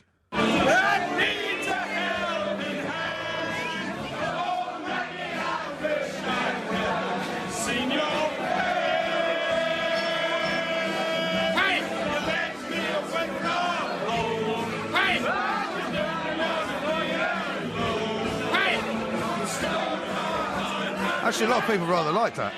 They all got into it. Who's the idiot shouting, hey? That must be somebody in the background. I have no idea. Idiot in the background. But do you remember that face of Matt Holland, the picture of Matt Holland's face? Matt Holland and I the man were a who was great duo. he was completely and utterly horrified. A great duo. By the fact that you had your arm around his neck. A great duo. His missus didn't look too happy about it either. Now, do you want to hear me doing a version of a song? No, that I want to hear it later. Why do you want to hear it later? Because then we can continue the conversation about karaoke. The conversation? Okay, all right. Because I think rather than squeezing it all into one place... No, I'm not trying to squeeze it. I think we'd be better off listening to it elsewhere. I'm just trying to provide a service to our listeners. I know you are. Okay. So will you be on the karaoke tomorrow night then? No. Right, no, okay. Because I mean, I would only go on the karaoke if I was at a karaoke style party, and I've not been told it's a karaoke style party. You just haven't got the self-confidence to do it. No, I have actually. I've got a much better voice than you. I've told you before I've got pitch-perfect musical ears. Peter says it's called a hot air balloon to differentiate from a helium balloon. Dryers all use air. He says, great show, I'm in bits. And then Roy says, tell Porky to avoid curries. They only sell tumble dryers, not tumble air dryers. I don't want to pay for a missing word. Yeah, okay. Hashtag air plank. That's up to you, pal. And Steve says, when is Porky going to bring out his own compilation of songs? Well, I'm not probably, because I'm not a professional singer. You know, I'm a professional communicator. That can include singing, but of all the modes in which I communicate, I wouldn't say singing is necessarily my strong point. Okay, I wouldn't say it is either. But you have many strong points, and one of them is talking about space. The final frontier, which is what we're going to do next. We're going to talk to Clayton Anderson, who's a former astronaut himself. Excellent. About Tim Peake, who's going to be going up into space later on today. This is Talk Sport. Kick off with 100% football on Talk Sport, official partner of the Barclays Premier League. Oh my word, he's done it again! This Sunday from 1, exclusive national radio commentary of Watford versus Liverpool. A goal fitting to win any game of football. With full updates of every single Premier League game throughout the season. Official partner of the Barclays Premier League. Talk Sport.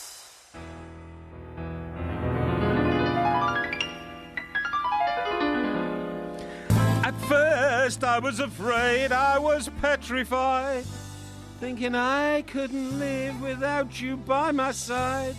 And I've been spending nights thinking how you did me wrong. And I grew strong, and I learned how to get along. And now you're back from outer space, and I find you here with that sad look upon your face. I should have changed that stupid look, or made you leave your key if I'd known for a second you'd be back to bother me. Go now! Walk out the door! Turn around now! You're not welcome anymore! You're the one who tried to hurt me with goodbye. Did you think I'd crumble? Did you think I'd lay down and die? No, not I. I will survive. Long as I know how to love and I know I'll stay. Well, I'll tell you what's quite remarkable, though. What is quite remarkable is what we just heard from that DJ there, saying people want to hear the song the way it's sung. Yes. I mean, you're strangling somebody there at the end. No. I mean, you get out of tune, then you get back into tune. No. You miss out the words, and then you get back to the words. All I said was, now I was talking about karaoke etiquette, and I proved the point. I proved the point. First of all, we played my When I'm 64. Yeah. It's so good, we're going to DJ, a karaoke DJ so come on. you're deliberately doing that one badly, is that what you're saying? No, not at all. The karaoke DJ came on and actually paid me the greatest compliment of my life. Said you were in tune, you got the right key. That's the greatest compliment of your life. Yeah. So that was brilliant. And then what I said to you was, don't go out your comfort zone. Don't go out your comfort zone. I've never sung that one before, but it is one of the most popular karaoke songs. So I had a go at it with John, our tech op over there, who did his best to make it sound good. Did you have the words in front of you? No. You must have had. No, I remembered the words. No, you didn't. I remember you can't remember the words. I remember most of the words. No, you must have. There was no problem. I remembered some of the words. in karaoke, you have the words in front of you. Okay, yeah. So just admit you had the words. I did have some words. So now you said you did have. I did have words, yeah. Why are you such a liar? Well, because although they were there... You just don't even know how to tell a story straight. No, I didn't look at them much. That's what I'm saying. I didn't look at them much. I didn't need the words. That's what I mean. They were there. They happened to be there. Well, there's no problem having words. But I didn't need them. Right. So... but you didn't sing them in the right kind of places, though. So then I sang that, and I have to admit that wasn't my best. That wasn't my best, Well, what you did was exactly what he suggested you shouldn't do, which is to kind of, make the song sound a little bit different. But to be fair, you did manage to get back on track when you'd lost the plot. Well, exactly. And so it could have been worse. I didn't lose the plot much. But anyway, look, that's all about... you see, I've given up going to Christmas parties now. They're just a... Well, hang on, you went to one last year. Yeah, that was last year. This is the first year since you've given up. That's the last one I'll ever go to. Is it? Because they're a waste of time. Complete waste of time. They can cause all sorts of problems. Well, they can do, but I mean, it's partly because people who go to Christmas parties tend to think of it as an excuse where you get work to sponsor you getting completely bladderated. That's right, yeah. Whereas, in fact, if you play your cards right, you can get sponsored bladderated from work, all year round. Well, of course you can. This is why I can't understand why footballers go to the Christmas party. I mean, well, because people like to get into the spirit. I mean, here's a good excuse. Yes. Mike from Glasgow says, "Dear two Mikes, I'm feeling the Christmas spirit from Porky. His wee mistletoe report, delivered with charm and childlike exuberance, has got me all Christmassy. Excellent. Keep up the good work this Christmas. Excellent. That's so good. Some people do. I mean, like you were saying, we are now in the festive period, pretty much. Yeah. People are out buying, stuff. They are. School's going to break up soon, and everybody's got their trees and all of that. So part of that is going to the office Christmas party. Well, absolutely. Now, there's a few coming in here, look, and, I knew this would be the result. This is why I sang a song that I'm not used to. But old Western, who's tweeting us from the other side of the world, he says, half of the office here have just gone home sick after hearing that abomination from Porky. That's a bit harsh. I'm not surprised. And the next that really was bad. Next one from Dazza says, if I Will Survive doesn't win Clips of the Month, it's fixed. Tone deaf plank. That is rather harsh. It wasn't good. It wasn't good. I think she's just stuck with When I'm 64. Derek in Pencoed says, Porky claims people say people should always know the right key to sing in. He never knows the right key. Well, that's not true, because according to the professional, the DJ, karaoke DJ, he said I was in excellent key. Yeah, but he didn't hear I Will Survive, though, did he? Right. Now, it says here from old CCL 1878, which is a reference to the year Everton was founded, of course. All right. Is that his name?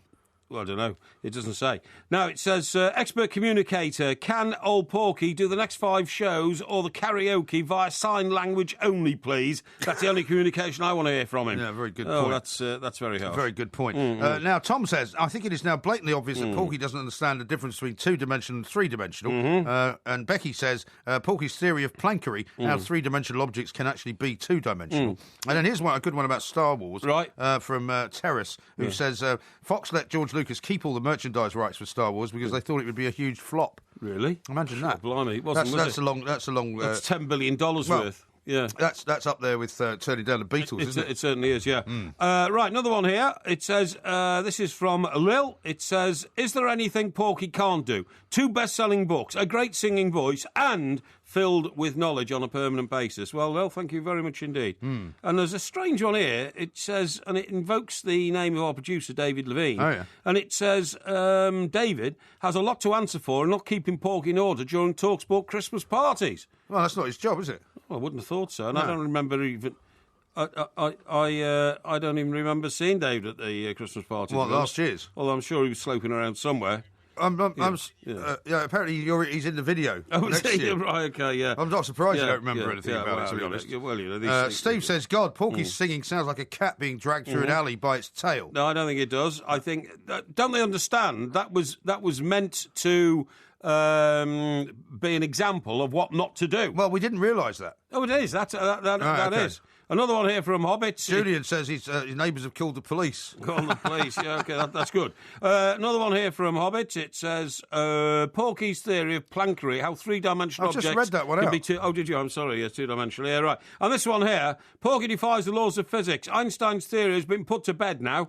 That's from William. Uh-huh. Not sure what that means, actually. Oh, do you know that phrase you came out with last week that you attributed to Einstein, which was something about probability? Yes. Apparently he didn't say that. It was somebody else that said it. Oh, was it? Because it was corrected. I think it was maybe a Thursday night show going into Friday morning, so I haven't had a chance to actually correct it. But I just thought I would correct it. But you can't remember who this person was? I can't remember who they said had actually said the probability thing, but it wasn't Einstein anyway. Yeah, but see, it's just a passing fancy, isn't it? You know, just something you thought you'd throw into the show. Bob in Sheffield says this: what a horrible voice Porky has. My tumble air dryer sounds more in tune when it's on the blink. Well, that's very harsh, isn't it? And Big Al says Porky could not lie straight in bed. Well, I don't know what all that means. I mean, the point is, I'm trying to tell you about karaoke etiquette, and you guys... Etiquette, and you guys don't want to know. Listen, I'll tell you what I do want to tell you about. What do you want to tell me about? And that is... Talking about machines and karaoke and tumble air dryers and all that kind of stuff, okay? Electronic appliances. A lot of them being bought for Christmas, I'm sure. Yeah, that's right, yeah. Do you know that very soon, and this is quite serious, you know, like, what would I say, 25 years ago, nobody really had a mobile phone or a computer at home, a laptop. You know a laptop? I know a laptop. Yeah, of course you do. I have a laptop. I know I don't know it, though. So 25 or 30 years ago, when you wanted to communicate with somebody, you used a typewriter or you used a telephone, but nobody had a laptop and the internet was hardly known about. How many years ago? 30 years ago? No, 30 years ago we had laptops. I don't think we did. Yeah, of course we did. Well, 30 years ago, you're talking, what, 1985? Yeah.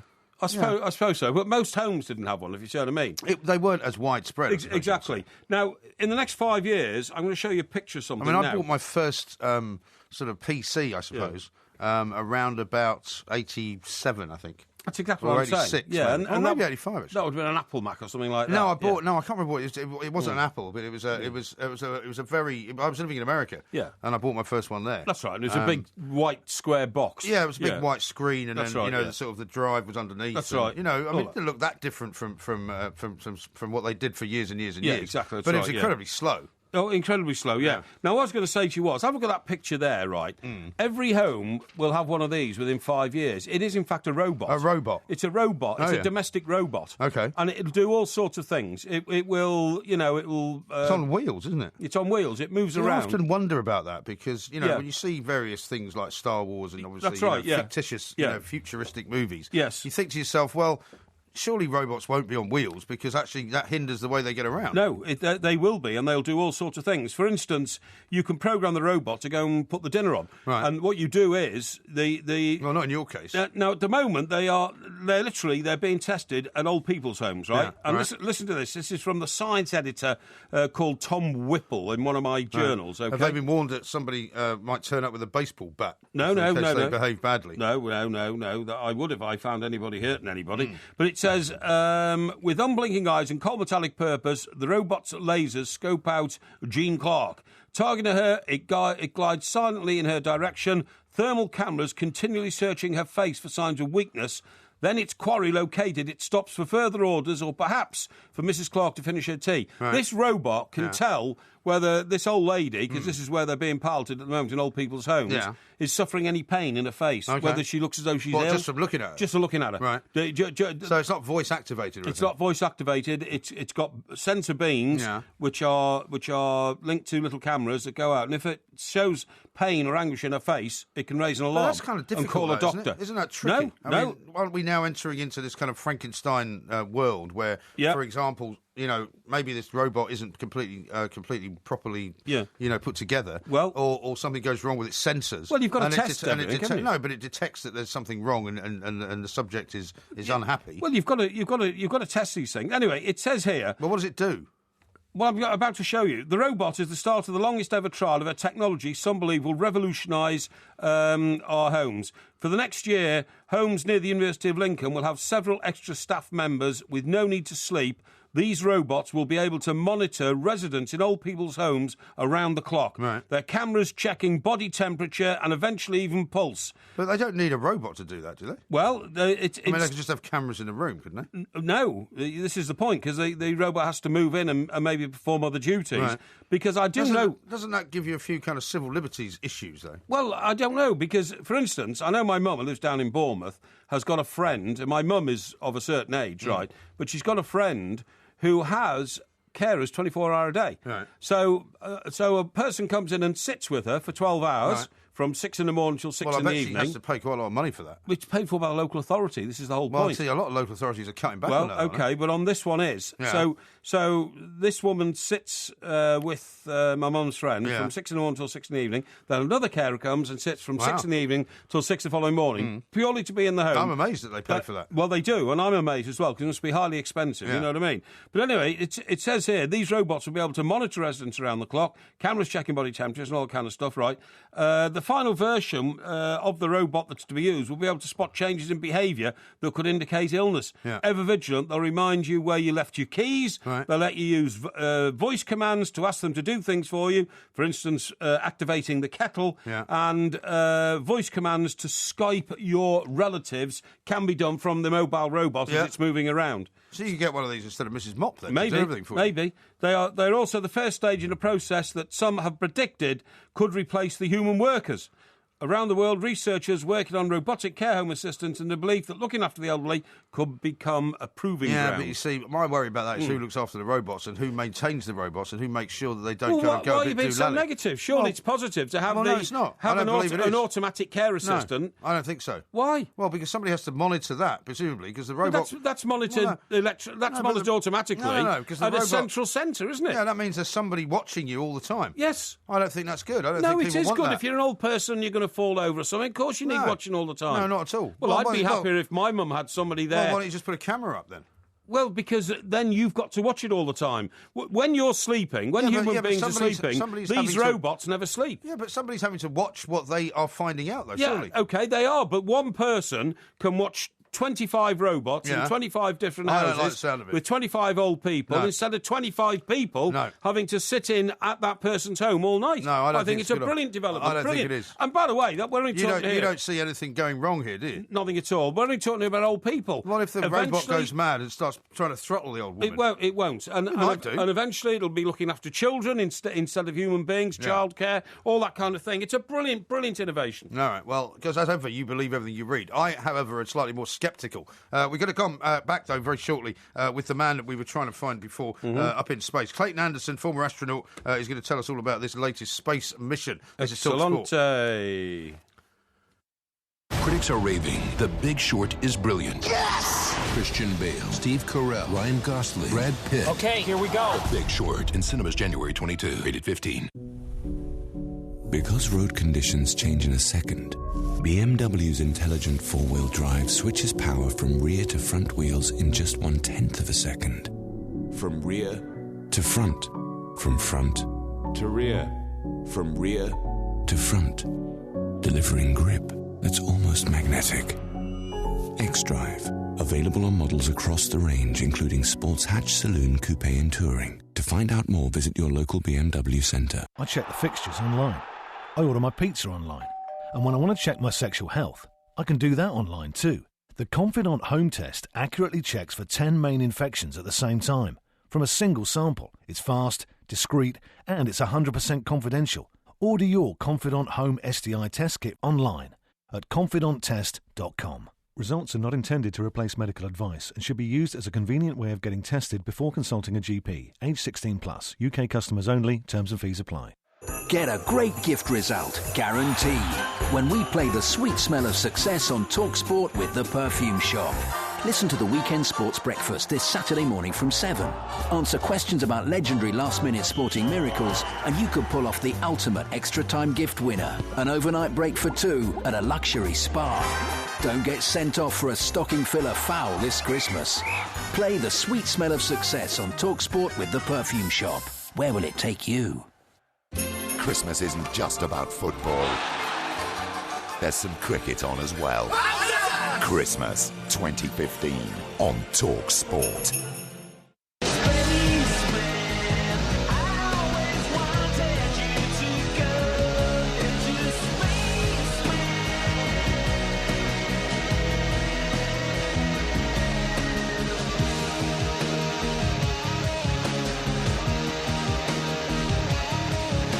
This is Talk Sport. We are the two Mikes. There will be winners and losers coming up in a little while, of course, and lots more to come on the podcast later on this morning. Right now, though, we're going to talk to a man who we spoke to a couple of times before, Clayton Anderson, former astronaut. You might say that he's still an astronaut, works for NASA. He was a member of the ISS expedition crew in 2007. Tim Peake, who's a British astronaut, is heading up there to liaise with the ISS crew a little bit later on today. Let's find out from Clayton what it's going to be like. Clayton, a very good morning to you. Hey, good morning to you guys. How are you? Yeah, very well indeed. Very well, thank you. Thanks very much for joining us. We've been hearing a lot here. We're getting quite excited, obviously, in Britain because it's a British guy going up there. About how he's had to probably sleep upside down for a month, try and get used to what the situation is up there. What's the preparation like for going on one of these missions? Well, for those guys, they're going to be doing they've been doing a lot of work in Russia. So since they're flying on a Russian Soyuz capsule and they're going to dock on a Russian module and the crew is for these guys, Tim Coper from America, Tim Peake from the European Space Agency and the UK, and then Yuri Malenchenko from Russia. So they've been working pretty hard. The last several weeks are tough because they have tests and exams and simulations they have to go through, but apparently they've sailed through just perfectly and they're ready to go. So what sorts of things would they be having to do, though, before? What's the most surprising thing that you found when you were up in space as far as what you weren't prepared for? Well, I think for Tim and Yuri, it's not going to be a big surprise at all since they've been there before. But for Mr. Peake, I think his first trip into space, it'll be a little different for him. The excitement will be tremendous. The zero gravity will be a little daunting at first, but I think he'll adapt very quickly.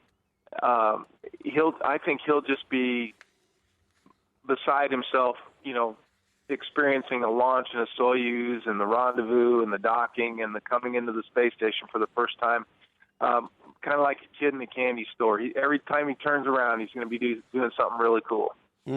Now, Clayton, one of the statistics we've been given here is that this journey into space starts by sitting on the top of 300 tons of liquid nitrogen fuel, which propels you into the air at, a maximum speed of 26,000 miles an hour. It's not for the faint-hearted, is it? Oh, it's not, but I think those guys are well aware, and I believe Tim Peake was a helicopter jockey, right? So, so he'll be used to the flight aspects and the danger and the issues, and they're so well trained, they're not thinking about anything going wrong, right? They're focused on their duties. They're focused on looking at the consoles and pushing the right buttons and switches and making everything successful. So their focus is as high as it possibly can be right now. Okay. Now, the other thing that I've been picking up on here, Clayton, is that, what happens next in space and all this kind of stuff. And I understand that as a result of astronauts spending long periods at the International Space Station, some have been reported to have come back with eye problems and swollen brain potential, which could stop... Swollen brain potential? Yes, swollen brain potential, which could stop future planning missions to send a man to Mars, because by the time he gets there, he may be dead.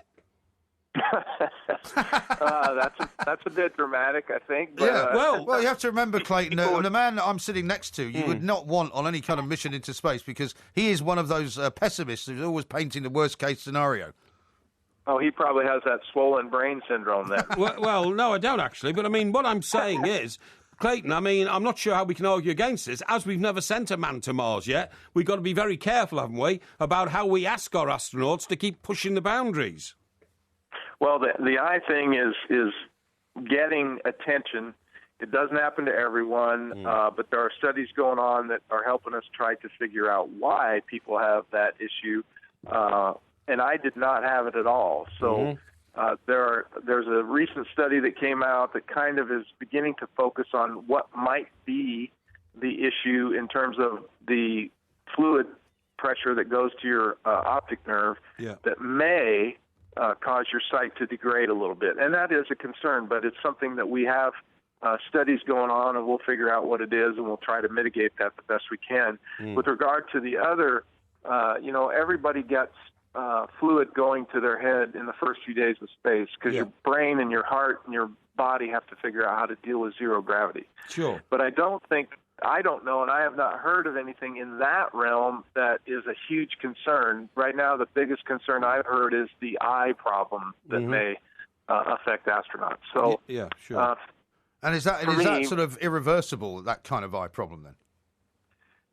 Yes and no. The early astronauts, even on short-duration missions, experienced similar effects, but it did come back when they came back under the influence of gravity. So it is possible that your vision can recover, but obviously the longer you stay in zero-G, and if you do have that impact on your eyesight, the longer you're there, the harder it is to recover back. Right. So Now, one of the things I've read about what Tim Peake and the others from his team are hoping to do is to do a whole load of educational experiments and try and get young people interested in science again and interested in space. I mean, was that the case when NASA were doing regular missions to the moon and regular missions into space before, that there was a lot more kind of people going into it? Because it seems to me that, one of the reasons that people aren't going into it is because a lot of them come from the defence services in the US and here, and there's just not as many people being recruited anymore.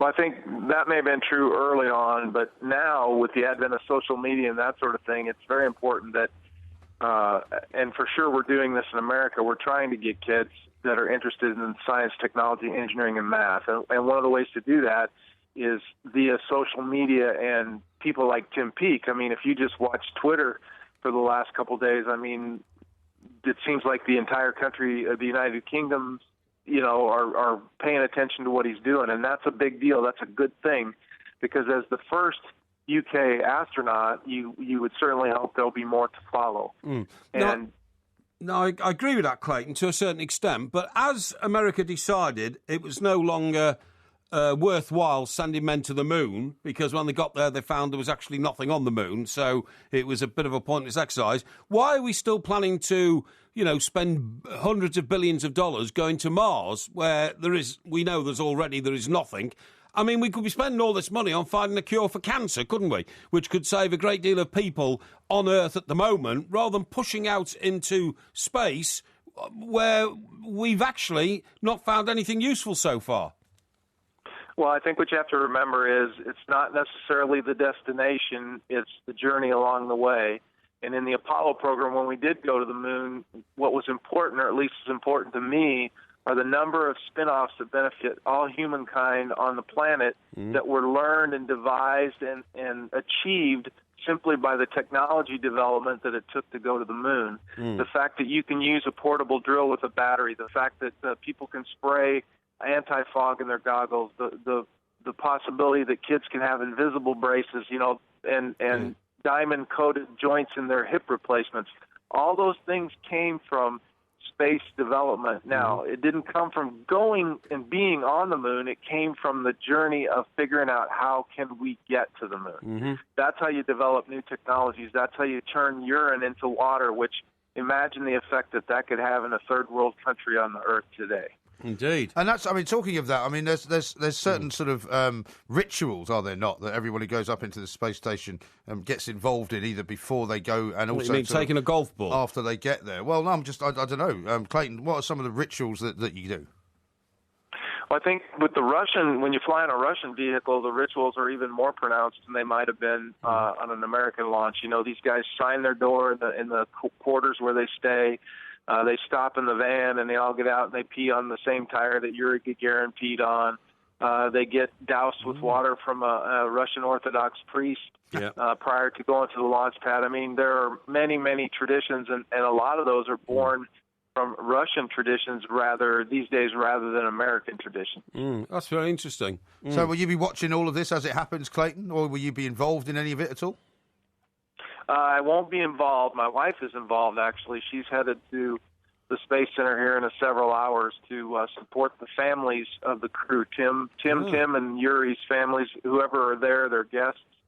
I'll be watching on TV, but I don't have any direct involvement except talking to guys like you. Great. Yeah, that's great. Well, we're very grateful that you did. Listen, Clayton, thank you very much indeed. Clayton Anderson, former astronaut himself, Tim Peake, who's heading up to the International Space Station, along with Tim Kopra and Yuri Malenchenko. Great name, Yuri, isn't it? Well, you know, funnily enough, I was just watching No Way Out again the other day. What's that? Which is that great film with Kevin Costner. Oh, is it? About Yuri. Yuri's supposedly the Russian spy who infiltrates the Pentagon. Have you never seen No Way Out? No.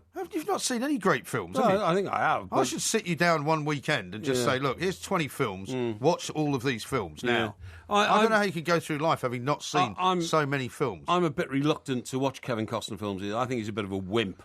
You know, I thought he's been in some great films. He's been in some terrible films. I thought he hammed up the old Elliot Ness thing in The Untouchables. Yeah, you told me this last week. You know, I thought he was very good in that. I want my kids to grow up in a country where there's a moral fibre and all that kind of stuff. I don't know where you get that from. And then I didn't. You know, I thought Dances with Wolves was a ludicrous film. That was a terrible film. He was a spy. Yeah, but he was a spy for the Native Americans. But these are the only two films films you ever mentioned. Of course they should have beaten him up. But these are the only two films you ever mentioned. No. Funny enough, the film he got panned for, which I thought was rather good, was Waterworld. You liked Waterworld? I thought it was good. I thought that was good. You can't tell me you watched that all the way through to the end. No, but I've seen... Which bit of it have you seen? The first 10 minutes? No, I've seen the bit where he's on a water jet ski, you know, jumping over something. Really? It looks good. Yeah? Yeah. So they enjoy that film? I think it'd be very good, yeah. Okay. Isn't it about the world being flooded? It's like modern-day Noah type thing. Yeah, modern-day Noah. I thought it was all right, really. Yeah. That's why it's called Waterworld. That's right, yeah, absolutely. I worked that one out. Yeah, excellent. Not called Water Air World. No, of course it's not. Not like a tumble air dryer. No. Which I've already got tremendous support from people on Twitter. Yeah. Sometimes when you try to betray me online and see if as you buy a one. thickhead, it rebounds on you because the real truth comes out. OK, then. We'll see if we can buy one maybe during the news. A tumble air dryer. But if he's got one, let us know. This is Talk Sport. We are the Two Mites. There will be a podcast coming out a little bit later on, of course. I've got a couple of tweets and a text for you. You can text us, of course, at 81089, and you can email us as well via the website talksport.com. Here's Michael in Rossendale, who says, Porky's singing sounded like a sectioned homicidal maniac being strapped down in his bed for the night. That's very harsh. I think he means the second one rather than the first one. Yes, but I did the second one to demonstrate how not to do it. Yes, but we didn't know that at the time. Understand. John in Kent says, cheers, Porky. Your singing has stopped the local foxes rogering each other senseless. Peace at last. Excellent. They do make a terrible noise. Good. And Phil in Hertfordshire says, Mike, once again, you castigate Mr. Parry without truly understanding his genius. Exactly. You must consider the lyrics of the song that he has just butchered and acknowledge that his singing absolutely guarantees that the person he sings it to will indeed make a swift exit and never trouble old three syllables Parry again. Yes. So, there's a sort of a mixed reception. Now, I can't believe you said to that astronaut guy that, going up into space didn't bring us any kind of benefits because, do you know, people now say quite regularly that the computer that sort of powered the Apollo missions to the moon is actually now less sophisticated than the one that I have currently in my phone, which is extraordinary, isn't it? Mike, it's less sophisticated than the computer you find in my Mercedes car. Yeah. Seriously. That's true. Yeah. Which is extraordinary in itself, though, isn't how it? they got there is one of life's great miracles. Because they were down to about 15 seconds of fuel before Neil Armstrong had to put down. And as you quite rightly said, I mean, have you ever seen the space shuttle in the Smithsonian in Washington? Not only have I seen it, I've actually watched it land. I actually went on a mission once. I was sent on a mission when I was working in America to interview the guys who were coming off the space shuttle. Right. And they were landing it in... Sorry, I didn't mean the shuttle. I meant the you mean the lunar module? The first guys, Neil Armstrong and Buzz Aldrin. The lunar module. Have you seen that in the Smithsonian? I have seen it, And I've seen there's a replica of it as well in the Science Museum in London. Yeah, right. Well, it's made of silver foil. I know. It's not made of metal or anything. It's made of silver foil wrapped around... Well, they really didn't know when they landed on the moon if they'd ever get off again. No, exactly. They had no idea. That's exactly right. And that's why when he got down to his last 10 seconds of fuel, he had to put down. He put down, right? Yeah. They didn't know they were going to sink into, quicksand or anything. They had no idea what was going to happen. Well, they were pretty sure there wasn't quicksand there. Well, they didn't know. They didn't know whether it was going to break, whether the moon was a shell. Well, also, it could have damaged itself on the way down. Of course. To the point where they couldn't have taken off again. Of course. And then, when they got out, they didn't know if they'd go straight through the surface of the moon or anything. It was a brilliant chapter in humankind. It absolutely was. But don't you want to hear about my story about the space shuttle? I do in a minute. But at the end of it, I'm not sure what the benefits of it all were. Well, but anyway, as Clayton said, we are still reaping the benefits. Yeah, but we'd have found all that out anyway. I don't think so. I think we would have done. I don't think anyway, so. Go on. Well, I'm very, very interested. I'm going to be watching Mr. Peak and his progress over the course of the next few weeks on the International Space Station. And also, you can see it, don't you? Have you ever seen it? As it orbits the Earth. You can't see it. Yes, you can. What, with the naked eye? Yeah, with the naked eye at night. If you've got a clear sky, you can see it. Yes, you can. What's it look like?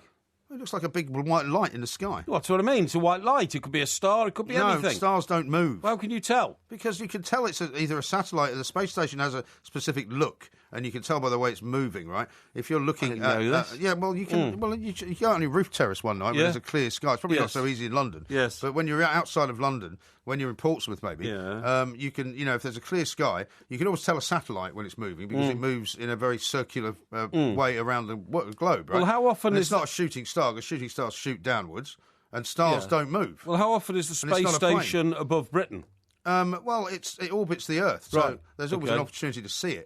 But I'll tell you when you can next see it, and maybe we can have a look out for it. Good. No, but I got told I had to. I can't remember what the deal was, but there was some reason to interview these people who had been on the latest space shuttle mission. Yes. And they came down to land at Cape Canaveral. Right. And I was tasked with going to get the first interview with one of the guys that had come off. Right. So I got myself down to Florida, got myself a hotel room somewhere near Cape Canaveral. Yeah. I woke up having missed my alarm. And I thought, oh, God, I'm late. Yeah. What time should you have been up? Well, I think I'd slept in by about half an hour, 40 minutes, something like that. So it wasn't terrible. Well, and you were on a job, and you couldn't even get up? Well, no, there was a problem with the alarm. I don't know why it didn't go off. Yeah, there was a problem with you. You're bladderated. No, I wasn't. The hotel didn't Free ring me drink or something. in the hotel. Anyway, so I had to hair down the A1A, that big road that goes all the way down the coast. And I could see the shuttle coming in. Right. Because you could see it as it's coming in lower and lower into the sky. Sure. And I got to the gates of NASA just in time before it landed. Yeah. Screeched into the car park. Got into the press room. Got all my because I'd already sorted out that we were going to doorstep this guy and get an interview, and they said, well, if you just here at a certain time, you'll be fine. And of course, what they then did was these guys came out of the shuttle, got immediately put in a car, immediately taken onto another plane, and they got flown to Houston. Yeah.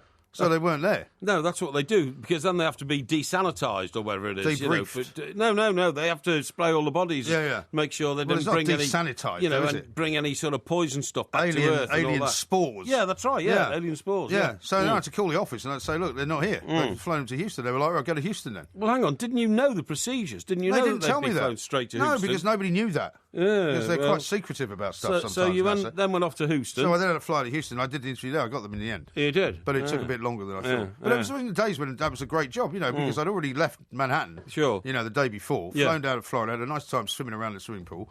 Probably. See, I couldn't do that. For a couple I of couldn't drinks. do that. What? If I was on a job there, until that job was completed, I couldn't possibly relax by going swimming in the swimming pool. Why not? Or going out for lunch or having a few drinks. I just wouldn't do it. What would you do instead? Well, just pace about. No, I would do... There's nothing else to do. No, I would find cunning ways of short-stepping the story. I would do my research. Well, you would have just made up an interview and sent that instead. Don't be ridiculous. Of course I wouldn't. Like you did with Nureyev and Peter Sellers. No, don't be ridiculous. That's your MO. I would have done all my... No, it's not. And I resent you saying that. I was a very professional journalist for very many years and still am. It just so happened I used to do it in print, and I do it by how force do you of mouth. explain interviewing a dead man? Well, he wasn't dead. He was nearly dead. Peter Sellers was dead. Peter Sellers... Peter Sellers was kind of in between, if you see what I mean. Well, he was dead by the time he got to the phone to ring the office. Well, he was kind of in between life and death, and but he wasn't really giving a fulsome. He wasn't doing a fulsome interview. Well, I never said he was. I never claimed that. I mean, it's just that he was in a difficult situation. Right. Okay. But anyway, it's always been your problem. If you relaxed more when you were a reporter, maybe you wouldn't have become so but if manic. I'd relaxed, I wouldn't have been so good. I remember once. Yeah, right? but you don't have to be good and not relax. You can be good and relax. I remember once we were in Barbados and we were trying to find Mick Jagger because the scandal was that Jerry Hall had run off with Robert Sangster, the racehorse trainer. Mick didn't seem to worry about it too much. No. He goes off to Barbados and we're down there. So, and it was a terrible job trying to find him. We're driving all over Barbados and it was the Sandy Lanes estate. Yeah. We knew he was somewhere on there because apart from the hotel, there is a huge estate of very expensive houses there. We're knocking on doors. Is it not like a gated community? Well, some of it is, some of it isn't. Excuse me, because they regard it as being so exclusive, people can't even afford to get there. You know what I mean? Right. But anyway, I had another tip about where he was. I thought, this is great. And everywhere you went in those days... Did you have to share it with everybody else? No, I wasn't sharing with anybody. No. Well, wasn't there a whole pack of people there? Yeah, but they weren't working as hard as me, so I never gave up. So you were not doing what normal journalists would do, which was to basically go, look, we're all here looking for this. Everybody's going to get a picture, so we're all going to work together. No, didn't believe in that. So you didn't do that? Didn't believe in that. And so you were trying to stitch them up, in other words? Well, no, I wasn't. I was just trying to do the best possible job for the people who paid my wages, which happened to be the Daily Express at the time. But surely it makes sense if there's, say, 7 of you there with 7 photographers, as you fan out across the island, whoever finds him first tells everybody else. It makes better sense if you find him exclusively, and then the next morning they all hate you because it's on the front page of the Daily Express and they didn't have it. Yeah, but the chances of you getting that are very rare and unusual. Well, you've got to keep trying. Anyway, the point of my story is, and I was still knocking on doors at 10 o'clock at night. Anyway, although I didn't actually find him on this occasion, I got a very good tip as to where he was. So it wasn't a very good tip if you didn't find him. Well, it was midnight by then. So anyway, the following morning, I got up first thing. I thought, right, where's the photographer? We're going out right now. We're going on our own. Don't tell anybody where we're going. Yeah. Could I find the photographer? No. So I go walking around. We stand in the Sandy Lanes Hotel. Yeah. I walk around there. He's not in breakfast. He's not there. Where is he? He's not on the terrace. Where is he? I go walk along the beach. And all of a sudden, there's a bloke on a pair of skis, water skiing, waving at me. Hi, Mike. It's my photographer. Right.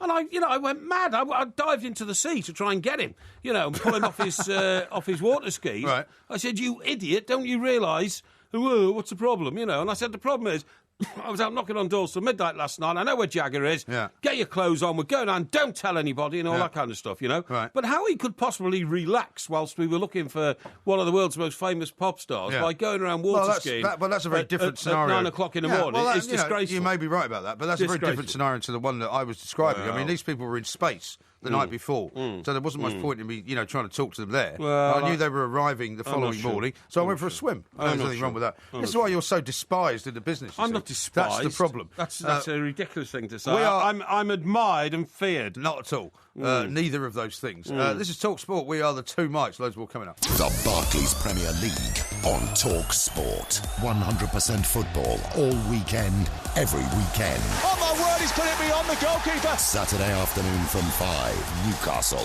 versus Aston Villa. He shoots it to the post and scores. What a finish by Jose Perez. Sunday from 1, Watford versus Liverpool. A goal fitting to win any game of football. Plus, around the grounds with live reports from every game throughout the season. Official partner of the Barclays Premier League, Talk Sport.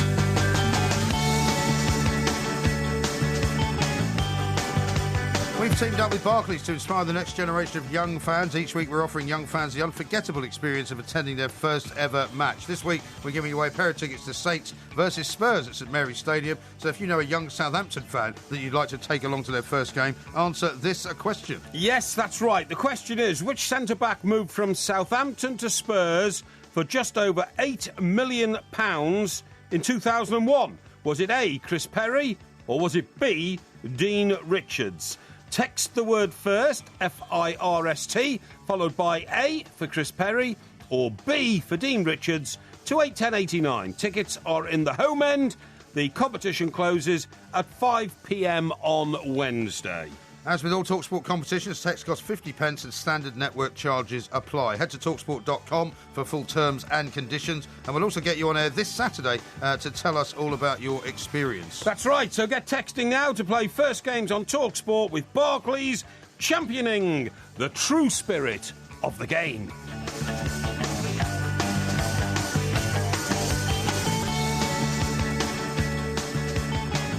Now, we've got winners and losers coming up a little bit later in this hour, in about 10 minutes' time, in fact. You know, are you feeling confident? Have you got... I'm feeling pretty confident.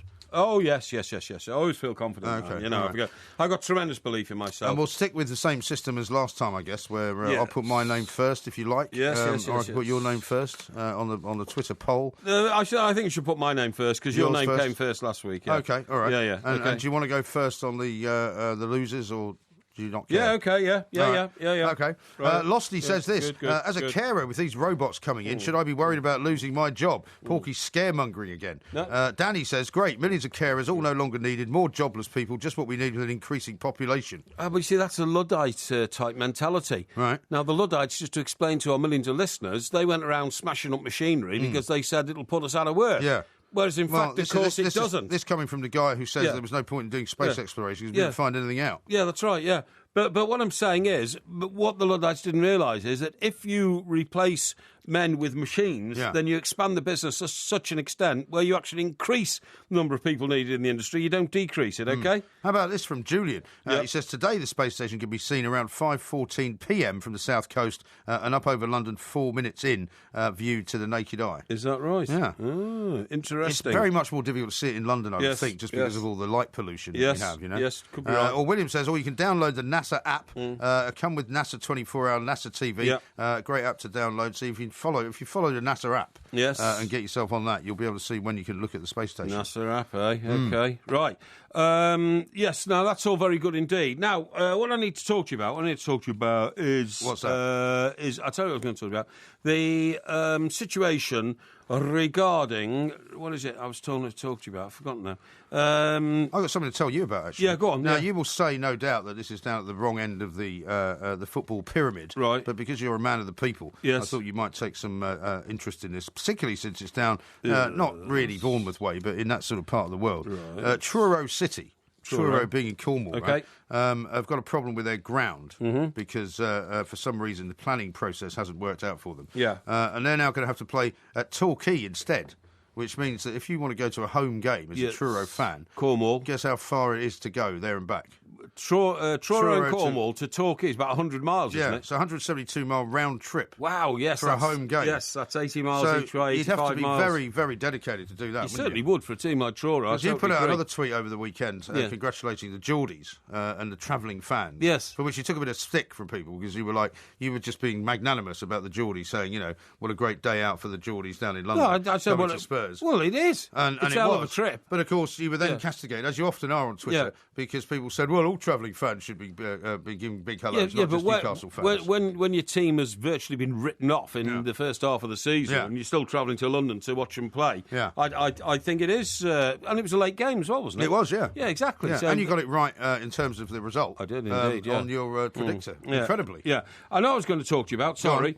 I've come across a lot of evidence now which says that, you see, you're always having a go at me saying I take life too seriously and all that, OK? Well, I think you don't relax enough, that's what I say. What about this one? This is a report from my medical journals, OK? It is a myth that happy people live longer.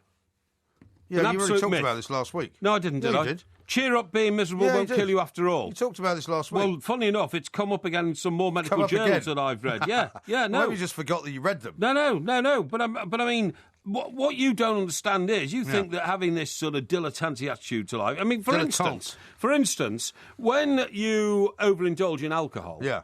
How long does the misery of your shame and your regret last after that? No, you see, the difference between you and I is that you suffer from shame all the time. No, I don't. You do. No, I don't. You're constantly, crucifying yourself over it, persecuting yourself. No. You suffer from guilt. You suffer from shame. That's one of the reasons you're a workaholic, because you feel shame by not working. Well, I can figure you out. I mean, if you had a 10-minute conversation with me and I was playing the part of the psychiatrist, I could help you out. I don't suffer from shame and I don't suffer from guilt. If I decide to have a few drinks, I do so fully in the knowledge that I'm going to do it because I want to do it. But then I'm not going to feel shameful about doing it. What about your hangover shame? I don't really get hangovers. It's what my father used to call the boozer's blues. Remorse. Well, maybe that's what he got. Remorse, but shame. I don't get that. Do you get that? Do you get hangover blues? I like to feel that I'm, contributing and on top of the game at all times. Yeah, but you're not, though. You can't be. Nobody is. Well, sometimes. Nobody is. No. I do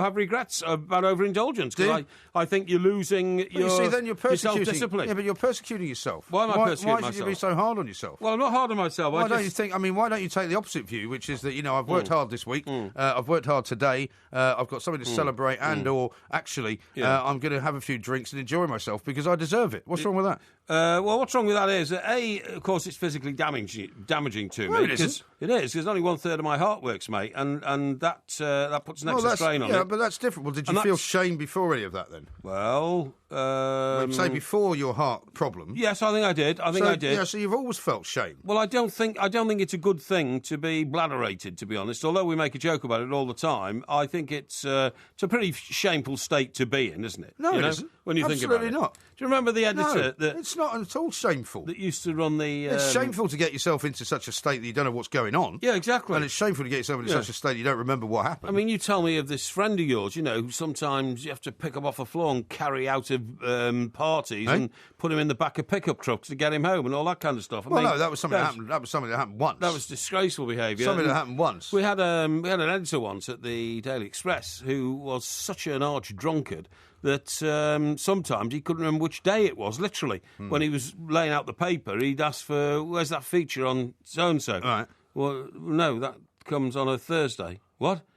What day is it that's today? what happens. It's Wednesday, and people lose their marbles and all this kind of stuff. If it gets to the point where you can't do your job, or you can't look after your children, or you can't look after your life because of either drink or drugs, then obviously it's a bad thing. Well, but that doesn't mean that if you get a bit tipsy and have a bit of a hangover the day after, that you should somehow feel shame. That's really bizarre. No, it's not. It's not. We should all feel that way. You should feel that way. Honestly, you should, because there is... So you'd like it if I felt shame? Well, there's got to be a regret in getting bladderated. Well, no, there isn't. There should be. If you don't do things that you will regret, then you won't regret anything, right? It's very simple. I don't do things which I would regret because that would be bad. Yes, well, you say that. Anyway, listen, I tell you what that brings us on to.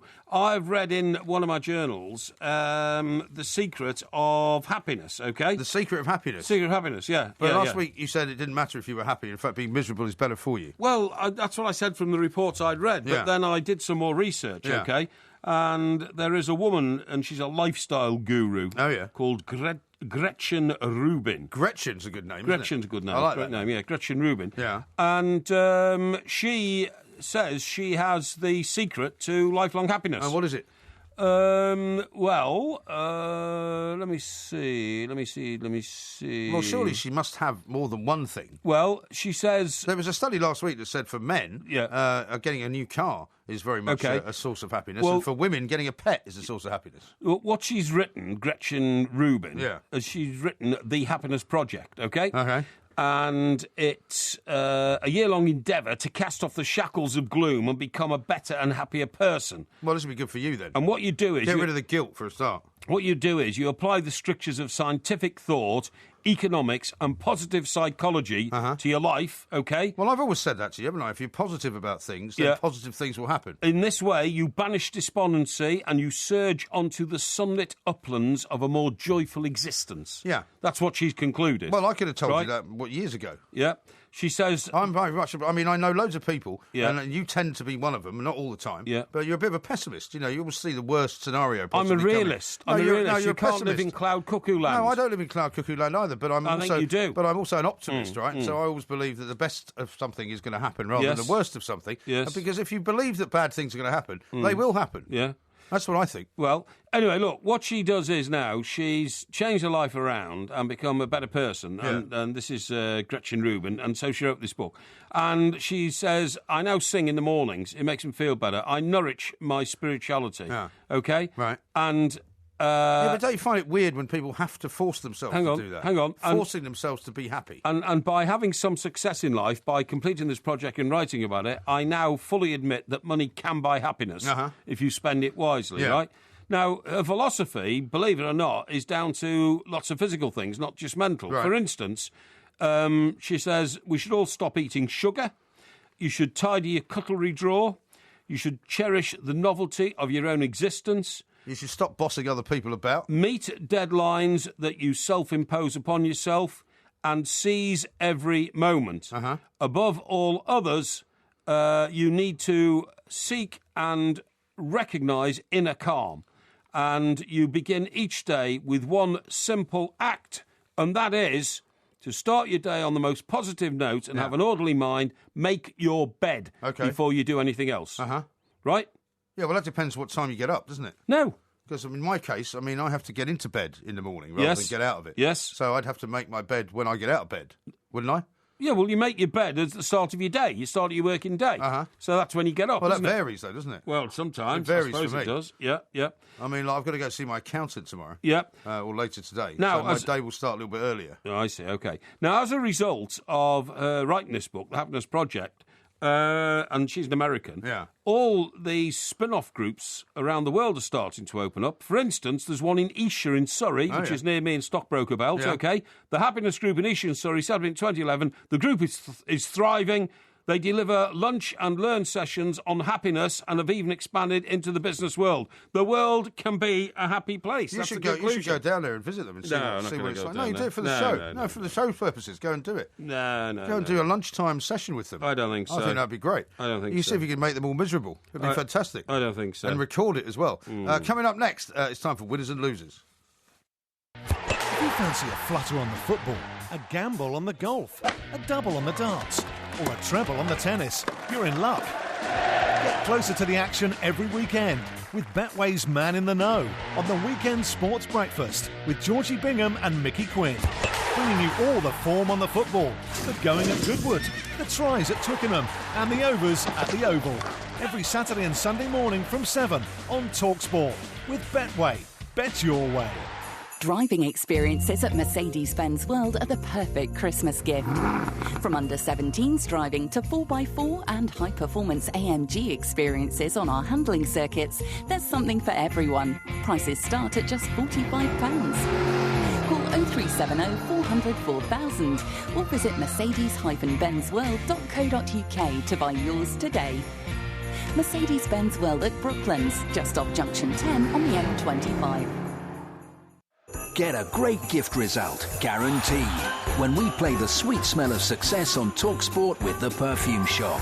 Listen to the Weekend Sports Breakfast this Saturday morning from 7. Answer questions about legendary last-minute sporting miracles, and you could pull off the ultimate extra-time gift winner, an overnight break for two at a luxury spa. Don't get sent off for a stocking filler foul this Christmas. Play the sweet smell of success on TalkSport with The Perfume Shop. Where will it take you? Talk Sport on DAB Digital Radio and 1089 and 1053 AM. Freedom for sport. Can we kick it? Yes, we can. Talk Sport. Maybe even the losers, you're lucky sometimes. Even the losers keep losing pride. They get lucky sometimes.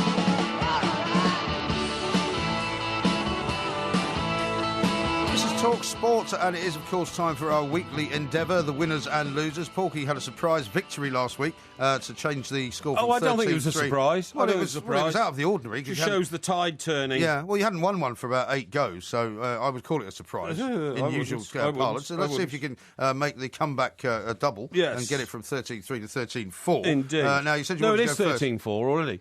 No, it's sorry, you're right. Yeah, 13-4. Make it up to 13-5. Cheating at the start of the competition. Slip of the tongue. Hope you all got that, everybody. Slip of the tongue. Gerrymandering. Slip of the tongue.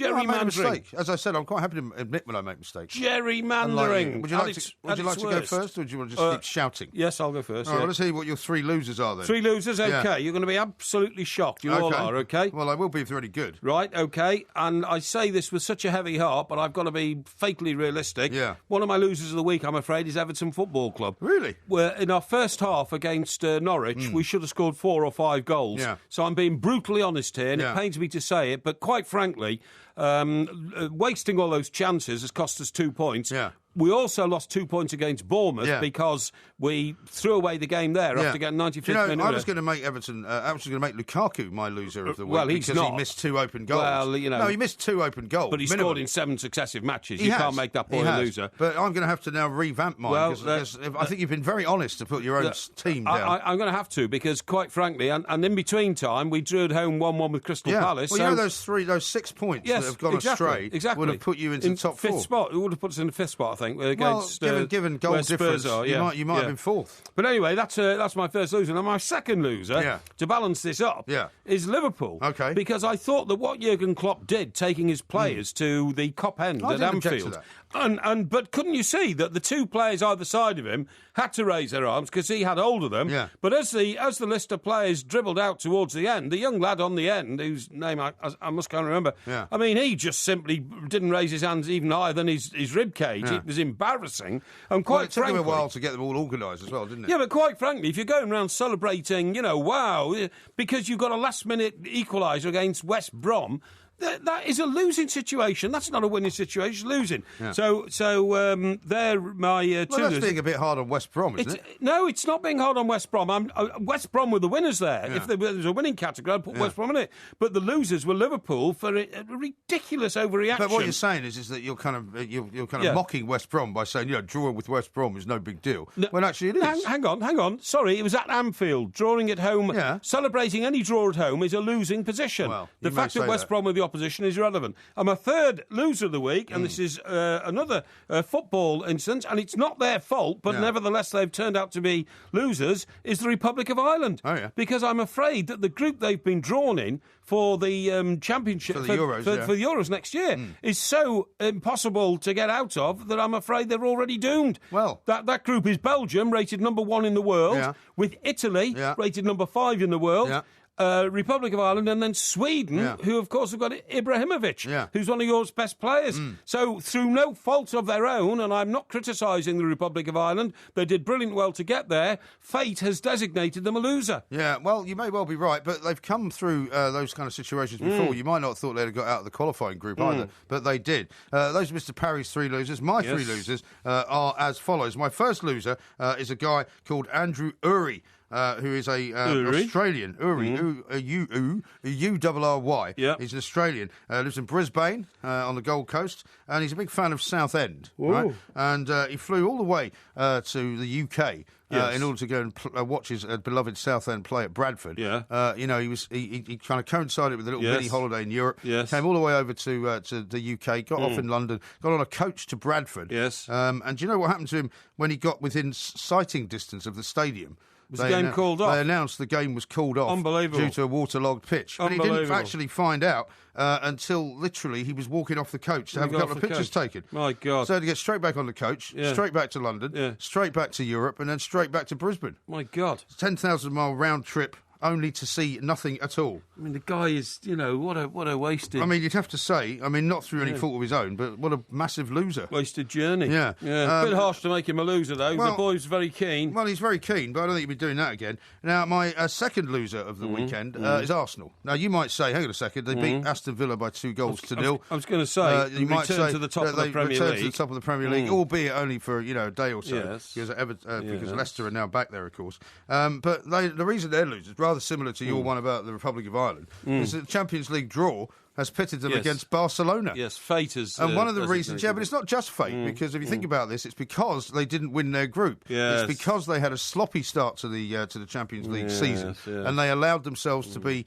at the last gasp sort of situation, so they could even get through. Could be some truth in that. Whereas if they'd gone through as winners, they wouldn't have had to worry quite so much. So they're my second one. And then my final loser is away slightly from the sporting world, but it's a sort of Christmassy story. So I thought I'd engage you with this. Yes. And this is about a couple called Matthew Wood and Tatiana Souza, who went to Sainsbury's in Manchester and decided that they would get themselves a new artificial Christmas tree, a bit like the one you've got. Yes. Right? And they were very happy when they got it home, and they set it all up, and they thought, well, that's kind of an interesting looking thing that's part of it. Because, when you set them up and all the decorations are already on it. Yes. And they looked at this thing and thought, That's a bit unusual looking. Let's just take a closer look. And guess what it was that was hanging on their Christmas tree? No. A mummified praying mantis. Ugh. Bleh, is right. Yeah, what is mummified praying mantis? What is a praying mantis? Well, it's a praying mantis. It's a creature that it's like lives a spider in the seas. Well, no, it's a great big long thing. Ugh. It's an insect, really. But And how did it get in? It's a very big insect. Well, it was obviously on the tree somehow, attached in some way, shape or form. Nobody really knows. Horrible. And it died probably in transit. Horrible. But it's mummified. Isn't that ghastly? No, ghastly, yeah. So those are my three losers, which I think you'll find are slightly more entertaining. No. Mine are the best. Everton, Liverpool, Republic of Ireland. I'm afraid, I've opened up my heart there to give you the three losers. You're the same guy that said that Merseyside were dominating the Premier League about a week ago. I never said that. No, I said they were coming back. You did. Anyway, let's have the winners now. Right. It is winners and losers. Would you like to go first with the winners, or would you like me to go first? Yeah, you go first. I went first with the losers. Okay, well, my first winner of the weekend is, of course, the one and only Conor McGregor. Yes. This is a guy who is this UFC champion now. Had a massive fight in Las Vegas Nobody cares. At the weekend. Well, I think you'll find an awful lot of people care, so. And that's one of the reasons why you won't actually, understand UFC at all. He earned $500,000 for his work at UFC 194. Yes. He's now the newly crowned UFC featherweight champion, having knocked out Jose Aldo in something like 13 seconds. Big problem for people who sat up and watched it, of course, was that some of them were sat up until 6 a.m. Yes. And then only watched the fight for 13 seconds. Yeah. He is a massive star. He will become an even bigger star. So he, of course... Not many people in this country have heard of him, I don't think. That's not true. Okay. He's massive in Ireland. Okay. He's massive in Europe. He's massive in the UK. He's massive all over the world. Well, you say so. And you haven't heard of him, but that doesn't mean that he is not, in fact, one of the most famous people this weekend in the world. Okay. My second winner is Steve McLaren. Steve McLaren, who only, a week and a half ago, was on all the back pages saying two more games to save your job. And those two games were against Tottenham. And they were against Chelsea, I think, weren't they? Yes. No, Liverpool, sorry. Liverpool. And so they beat Liverpool and they beat Spurs. And the other thing that I'm thinking is that, before these two games, Liverpool were being talked about as title contenders. Yes. Spurs were being talked about as title contenders. Yes. And, of course, now they're not because they've both been beaten by Newcastle. Yes. And when he was asked after the game whether it was down to him that substitutions, he came on, the impact guys came on, and he was very magnanimous. And I really respected him for it. He said, actually, you can't say that it's down to my genius. Sometimes that works, sometimes it doesn't. Players. And he said it was down to the players. So I think Steve McLaren, for sitting there and taking all the flack and being, had a sort of target painted on his back for such a long time, I think he's done terribly well. Not a bad one. And my final winner of the weekend is the Porky Jinx. The Porky Jinx, which is now working completely in reverse at Bournemouth. Right. Ever since you've been down to Bournemouth, to do your mea culpa, where you gave £1,000 very generously to charity. Yes. They had that last-minute draw with Everton. That's right. They've beaten Chelsea. That's right. And they've beaten Manchester United. Absolutely. So the Porky Jinx in reverse, to me, is a fantastic winner this weekend. Well, just make Bournemouth the winners because they've done so well. Well, no, I prefer to make it the Porky Jinx. Okay, you want to be obtuse, that's all right, that's fair enough. Let's hear your three winners. Then. Right, my three winners. My first one, and this has only arisen, actually, in the last few hours, but without a shadow of a doubt, the new rugby union boss, Eddie Jones. Oh, yeah. Eddie Jones has taken over and demonstrated he's a leader in a way Stuart Lancaster unfortunately never was. Because what Eddie Jones has done is he's come in, he said, right, we've got to have a look at the situation. And today, sadly, he fired Farrell, Roundtree and Cat. The three coaches to Stuart Lancaster. What do you mean, sadly? Well, because I don't like anybody to lose their jobs. But I'm afraid that because they were part of such a terribly badly losing organisation, they had to go. And Eddie Jones absolutely firmly said, I'm sorry, guys, I've got to start again. You guys made a mess of it. You're out. That, to me, is the sign of a winner. The second winner... Well, we'll see. He hasn't won anything yet, has he? Well, he started off on a winning footing. Well, no, he started off by sacking some people. Yeah, that's right, which is the way to do it. He was very, very positive, unlike Stuart Lancaster, I'm afraid. The second winner, and I say this as a tribute to a guy who's a fantastic footballer and a really nice guy off the field, Frank Lampard, for naming the wedding day with his girlfriend, Christine Brinkley. Blinkley. Do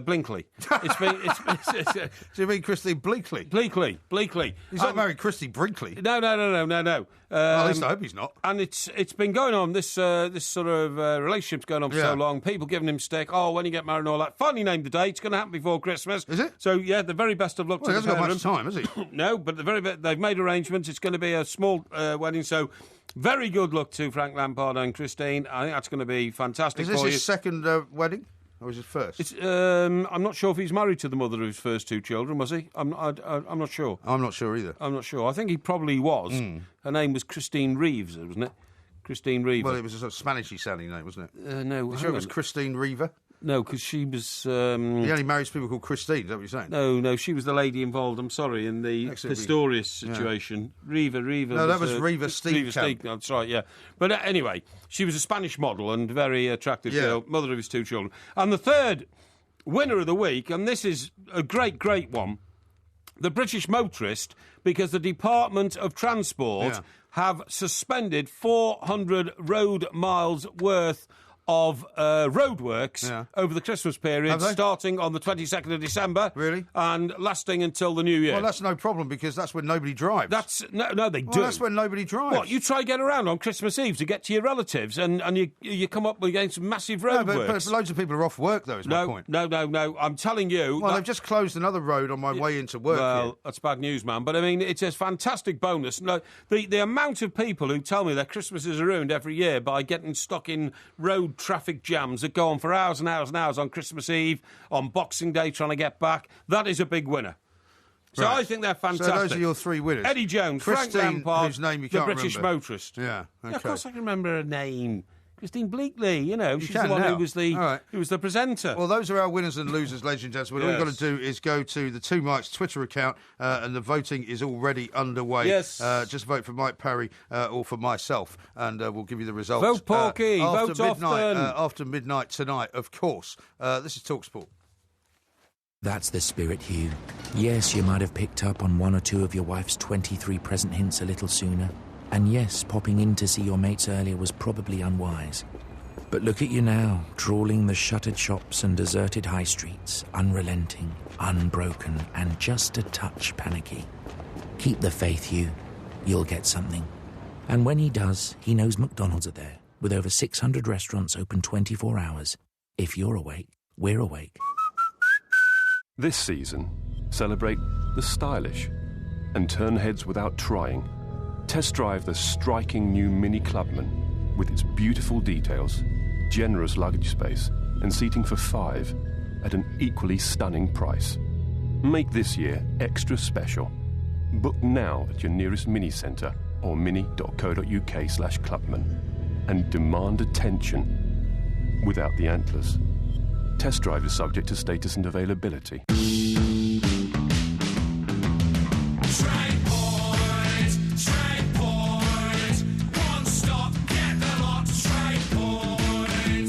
The lads may have finished for the day, but if you're planning tomorrow, you can use your TradePoint card in over 330 stores. We're open early till late 7 days a week, including bank holidays, so you can get everything you need for the job when it suits you. Go to tradepoint.co.uk to find your nearest store. TradePoint! The Form Zone on Talk Sport with Betfair. This is Play. Listen to Talk Sport throughout the weekend for Betfair's experts' essential guide to all the latest form and odds as all the big teams face off. Everything you need to keep ahead of the game and make sure you know where the smart money is this weekend. Enter the Form Zone every weekend on Talk Sport with Betfair. You can now get better odds after you've placed a bet with Price Rush, giving you bigger wins. Selected single bets and markets. Conditions apply. So, it's the most wonderful time of the year, is it? It's the most wonderful time of the year. Not round here, it isn't. Yes, I'm doing it! Christmas 2015 on Talk Sport.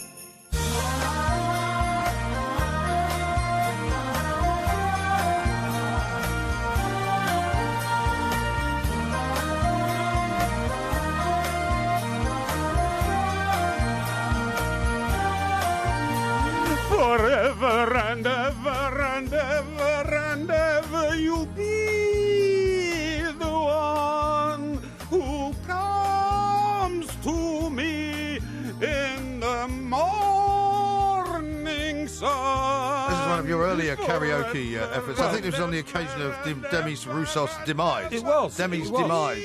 It was. That was a tribute. That. Yeah. Now I thought that was rather good, actually. I thought it was rather good as well. Now, people will say, well, that wasn't one of your more regular ones. It wasn't. But actually, it's a tribute to Demi Roussos, because I didn't want it to... Demise, yeah. I didn't want it to sound silly. Yeah. I did a practice before I did the recording. Yeah. And that can be found, of course, on Two Mikes TV. Yes, it can. On YouTube, where you'll find I've got the garb on, the old Demi Roussos garb. Demise, yeah. And look pretty groovy, man. Well, I would say that. Mm. Here's one from John. As the voting commences, John says, how can Ireland be losers for being in a hard group? The Germans couldn't beat us over 2 games in qualifying. Well, plank. Well, no, remember, by the way, it's almost impossible not to qualify for the next stage, the group of 16, because there's 24 countries there, and 16 go through. Yeah. So it's the top 2 in each group, which is 12, plus 4 best-placed, third-place teams. Right. So, you've got to be pretty poor not to. Well, but it might still happen then. I mean, Ireland could get... They're in a very strong group. Yeah, I know, but, Sweden are not that good. Ibrahimovic is a great player, but, he doesn't always turn it on for Sweden. Well, And he's not surrounded by other great players. If Ireland had an Ibrahimovic or a Gareth Bale, one outstanding player like that, I'm not saying they haven't got outstanding players, but not one who's the best of the tournament. Look at Leicester City, for example. Yes. I think there's a current trend, perhaps, moving away from star players. Well, and this doesn't mean that you can't do it. Well, maybe. Here's one from Mark, who says, UFC and McGregor's win is massive. He says, I'm a new fan of the show, makes driving trucks at night much easier. Yeah, William says, have to vote for a UMG, your winner swung it for me. And he says, vote MG. What? Stephen says, what's all that about? MG for me, much more imaginative. What? And here's one from where we are, Becky. This is just on the NFL game, which is currently poised very, very keenly at 24 points apiece in the third quarter. Great catch by OBJ. I'm holding my breath Ties on it up that at 24 apiece for the Giants and Dolphins. Going to be a great finish in the NFL. Glenn says, shocking choices, Porky. MG all the way for me. That's rubbish. You're only reading out the positive ones. What about all the people who are supporting me? And Roy says, Porky, get your moron Plank Nation voting. That was utter dross. Do you ever put any thought into it? Of course I do. I've been thinking about it all day. How about this from Harry, who says, Parry edged it this week by opening up his heart, which doesn't even work properly, so good on him. Exactly. What did you open up your heart on? Everton, of course. It's very hard Paul to says, vote for them Porky as only losers. picking Everton as a loser so he can have a pop at Jurgen Klopp. You see, there's always a trick to it. See, last week what you did disgracefully was that you tried to rope in all the sentimentalists who might think that you were being sincere when you thanked Carlisle United's players That's right. for doing some good up that in came from the heart as Carlisle. Here's one from Mark, who says this. Most obvious winner ever in Conor McGregor, some stumble bum from Australia in the team who were topping the Premier League as losers. Mm-hmm.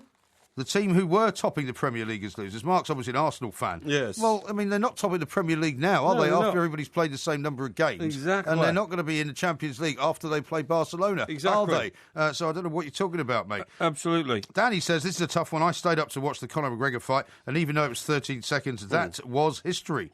Well, yeah, but history of what? History. When you discover a new butterfly... to add to the 8 million species we've got on Earth already, I suppose that's history. But hang on, not a lot of people care about it. You know what I mean? When we got a moth expert on to say that he discovered a new genus, that's right. Yeah, you were very, very dismissive of him. Well, I just don't think it changes the world to discover a new butterfly. I think it does change the world to find a cure for cancer, or to find a genius footballer like Jamie Vardy that nobody knew about. Yeah? All right. Yeah. Matt says, I just moved to New Zealand and you are now my afternoon radio show. Really? God bless internet radio. Afternoon radio show. So, hang on, what's the... Well, you understand the international dateline, don't you? Let me understand this. Now, we go on air at 1 in the morning, so it could be 1 in the afternoon in New Zealand then. It could well be. Yeah, or 2 in the afternoon, or 3 in the afternoon, something like that. Well, I don't think it's that far ahead, is it? Sydney's around about 10 hours at the moment. I think New Zealand is exactly 12, isn't it? It might well be. I think it is, yeah. Well, then it would be 1 p.m, wouldn't it? Yeah, I suppose it would be. We'll have to remember that if we go there and do a show. By the way, how's it going with the arrangements to get to Toronto and New York? Well, funnily enough, I've been in conversation with our man in Ottawa, yes, who wants to bring us to Canada, and he's actually said to me, I don't know, we want to go to New York, right? Yeah. And we can probably find a venue there, which we're currently sort of looking at. Yes, we will. But he's looking at whether we should go to Toronto or Ottawa, or anywhere in Canada, really. Yes. Because Canada's a bit more of an unknown quantity. I mean, we've probably got plenty of people who would come in New York. Not sure about Ottawa or Toronto. I suggested Toronto because it might be a bit more... Oh, Toronto's good. ...of a sort of a thriving metropolis. Because Ottawa, to be honest, without wishing to put Ottawa down, is a bit of a dead zone. I totally agree. I've been to Ottawa. Yeah, I have as well. And there's not much happening there. No, I totally agree. And the great thing about Toronto is you're absolutely right, very lively city. Yeah. And in fact, I went there, I think I've told you this, to see the first ever Culture Club Tour of America. Yeah. Boy George on stage for the first time. Well, you went to Toronto to see the first Culture Club Tour of America. Yeah, I did, yeah. Well, it's in Canada. Eh? It was in Canada. Oh, well, you have North America. That's what I meant, because they went on then down into South America. The US, obviously, you know. And Canada had never seen anything like Boy George. I mean, it was a complete culture shock. Yeah. You know, that's why they're called Culture Club, probably. Culture Club shock. But yeah, it was a Culture Club shock. You know. Did you stay at the Four Seasons in Toronto? Maybe. Did you? Well, you would have known if you had. Well, I wouldn't, would I? Maybe. I don't know. We stayed in hundreds of hotels, didn't we? Well, yeah, I know, but there are hundreds of hotels, and then there are Four Seasons hotels. Well, I've stayed in Four Seasons hotels in Singapore. Yeah. Stayed in Four Seasons hotels in... is the one in Park Lane? You've stayed in the one in Park Lane? I think so. What have you stayed there for? You live here? No, I was... You mean for Rogerisation? Yes, it was a rendezvous, yes. What, you actually took a woman to the Four Seasons? I did. Really? Yes, I did, yes. When was that then? I can't discuss. How long ago was this? It wasn't. Well, it wasn't this year. It wasn't this year. You know. Well, no, but I mean, was it within recent times? Was it this century? Yes. Oh, yeah. This very century? Much so. Very, very much. Hang on a second. You've never told me about this. I'd say within the last 3 years, actually. Within the last 3 years? Yeah, I would say. I thought only 1/3 of your heart worked. Well, only 1/3 of my heart does work, but was that wise? Well, you have to make how was allowances. Did everything work out all right? Brilliant. Just couldn't believe it when I said we'd get something to eat, and I said we'll get room service, and a bloke turned up with a massive great trolley that turned into a table. You know what I mean? You said that. Yeah, exactly. Yeah. A massive great trolley that turned into a table. Yeah, exactly. You know, and she'd never been to a hotel before. None of that standard. No. Well, had she been in prison for 30 years? No. But you know, normally when you order room service, the bloke turns up carrying a tray, doesn't he? You know, on this occasion, that depends what you order. Well, what did you order? Depends. You know. I mean, usually when I order room service, the guy turns up with a bucket and a bottle of champagne. Yeah, well, that was it. It was like that. It was lobster and champagne. He didn't have a massive table. And it was a massive table. Yeah, honestly, it was. Well, did you have a table in the room? Well, yeah, I suppose so, but because they wheeled the trolley in and then they folded the leaves out on the edge of it and turned it into a table. I once woke up, because there was a time when I used to stay before the Mirror kind of became a bit penurious, shall we say. Yeah. I used to come down from Scotland. I used to stay at the Four Seasons in Canary Wharf, right, which is beautiful. It is, yeah. I've stayed there as well, actually. And I had a suite one time, and it was one of these places where, at the time, the office used to pick up the tab, and I never used to see the bill. No, exactly. Until that all changed. When Sly Bailey came in, I got a note from the managing editor saying, you know, even the directors of the company are not allowed to stay here, so would you mind awfully staying somewhere cheaper? Yeah. But one morning I'd been out, there was some big do the night before, and I had a beautiful view of the river, a fantastic view of London, and this big suite, which was bigger than my apartment, you know, in Scotland. And suddenly there was a knock on the door about 8 o'clock in the morning, and breakfast was being brought in. Right. And I'd obviously ordered it the night before. Yeah, but forgotten. Not that I'd forgotten you know, that I'd ordered it, but I'd forgotten exactly how much I'd ordered. Right. And there were 3 of them. Yeah, 3 guys with these trolleys, right? Yeah, and what they bring in? They wheeled in all this breakfast. Well, there was tea, there was some porridge, I think. There was some cornflakes. There was some yoghurt. There was then some pastries. Had you gone mad the night before? Well, I think so. Yeah. And then there was some kippers. I'd ordered kippers. And then there was a full English breakfast. Good God. Toast. How outrageous. There was literally 3 trolleys. Well, you're mad. You must have ordered more than once. Well, obviously. Yeah. No, I just filled everything out on the form that you hang on the door. Ridiculous. It was great. I sat there for hours eating it. Yeah, well, I mean, you tremendous. You know, like an indulgent pig in that And I went situation. downstairs always, and whenever I checked out, I'd go downstairs, and there was this very nice sort of French guy behind me who got to know me quite well. Right. And I was like, I need to check out. Don't worry, Mr. Graham, and everything is taken care of. And everything was. I never knew how much it cost. I never knew any of it. I think it was about 400 quid a night, even then. Well, you never signed for anything? No. Yeah. Well, I never even saw. They wouldn't show me the bill. Well, that would worry me because I'd worry whether the hotel staff were on the fiddle. You know what I mean? Well, yeah, but what do I care? Yeah, well, I mean, I don't know because it comes back on you when all of a sudden, as you quite rightly say, new management says, "How come you've we spent £850 at the Four Seasons on Tuesday night. Or £50 of it on breakfast. Yeah, well, £50 on breakfast, £400 on champagne, £400 for the room. I know. Bit excessive. Yeah. Now, I can give you an update on the voting at the moment. Yes, please, Come on, I feel in good shape. So far, only 103 votes have been cast. Right. You have 41%, I have 59%. Oh, that'll soon change. It may do. That'll soon change, don't worry. I feel good. I feel like the audience reaction to my nominations was very strong. Very, very strong. Now, Becky, who's in New Zealand, says 13 hours ahead at present. 13? So you start at 2 p.m. here and keep us entertained until 5. Excellent. Yeah, well, thanks, Becky. We're not that stupid. Thank you. We know that if it starts at 2, don't it'll worry. finish at 5. It's a 3-hour show. Stop having a go at Becky. It's very good of her to inform us of the exact time difference, because I questioned it and said I wasn't sure. Yeah, Keith says Porky's a plank. Roadworks shut down every Christmas. No, He's right. It's not just because It's not just because they want to help people get to their various relatives' homes. It's because they don't want to work over Christmas. No. They've decided to suspend it. No. I got it all right. Don't worry. No, I don't think so. Here's one from Roy, who says, for heaven's sake, Porky, where did you find this broad under the embankment? Where did I find what? This broad under the embankment. Oh, you mean this lady? The one who'd never seen room service. Yeah, well, no, she'd seen room service. She'd never seen room service to that standard. That's all I said. Of course she'd seen room service before. Oh, okay. It was just that it was so lavish. That's all I'm saying. Oh, okay. Right, here we go. Stu says... We're out of time. Just the last one here. OK, guys, to the two mics, come to the Sheraton in Toronto, second week in January. Listening tonight, driving from Edmonton to Calgary.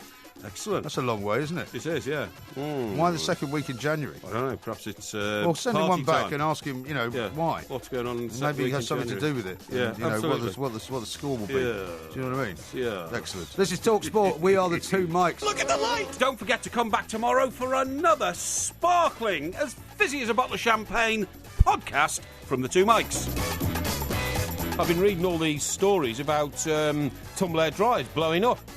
Tumble air dryers? Yeah, and tumble air dryers are blowing up. Tumble what? Tumble air dryers. Oh, tumble air dryers? Yeah, not hair. Tumble dryers? No, they're tumble air dryers. Tumble dryers? They're not, they're tumble air dryers. Why are they tumble air dryers? Because they tumble around with hot air being pumped through them. Yeah, but they're not called tumble air dryers. No, well, I've had dozens of tumble air dryers, so I know they're called tumble air dryers, okay? Well, I don't have one anymore because of the fact that they might blow up and set fire to your kitchen.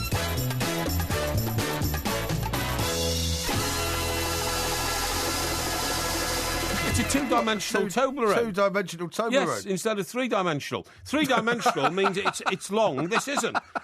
No, it's like, imagine... Well, just imagine... How can you have a two-dimensional piece of chocolate? Of course you can, because it's honestly, it's just like a flat plate, but it's made of Toblerone, if you see what I mean. Like a plank. If you love the Two Mics podcast, you'll love the live show. Weekday overnights from 1am on DAB Digital Radio and 1089 and 1053 AM and via the TalkSport app. TalkSport, your Premier League station with exclusive commentaries every weekend. What an absolute corker! TalkSport. It's a naked bloke flashing his ghoulies without a head and only half an arm.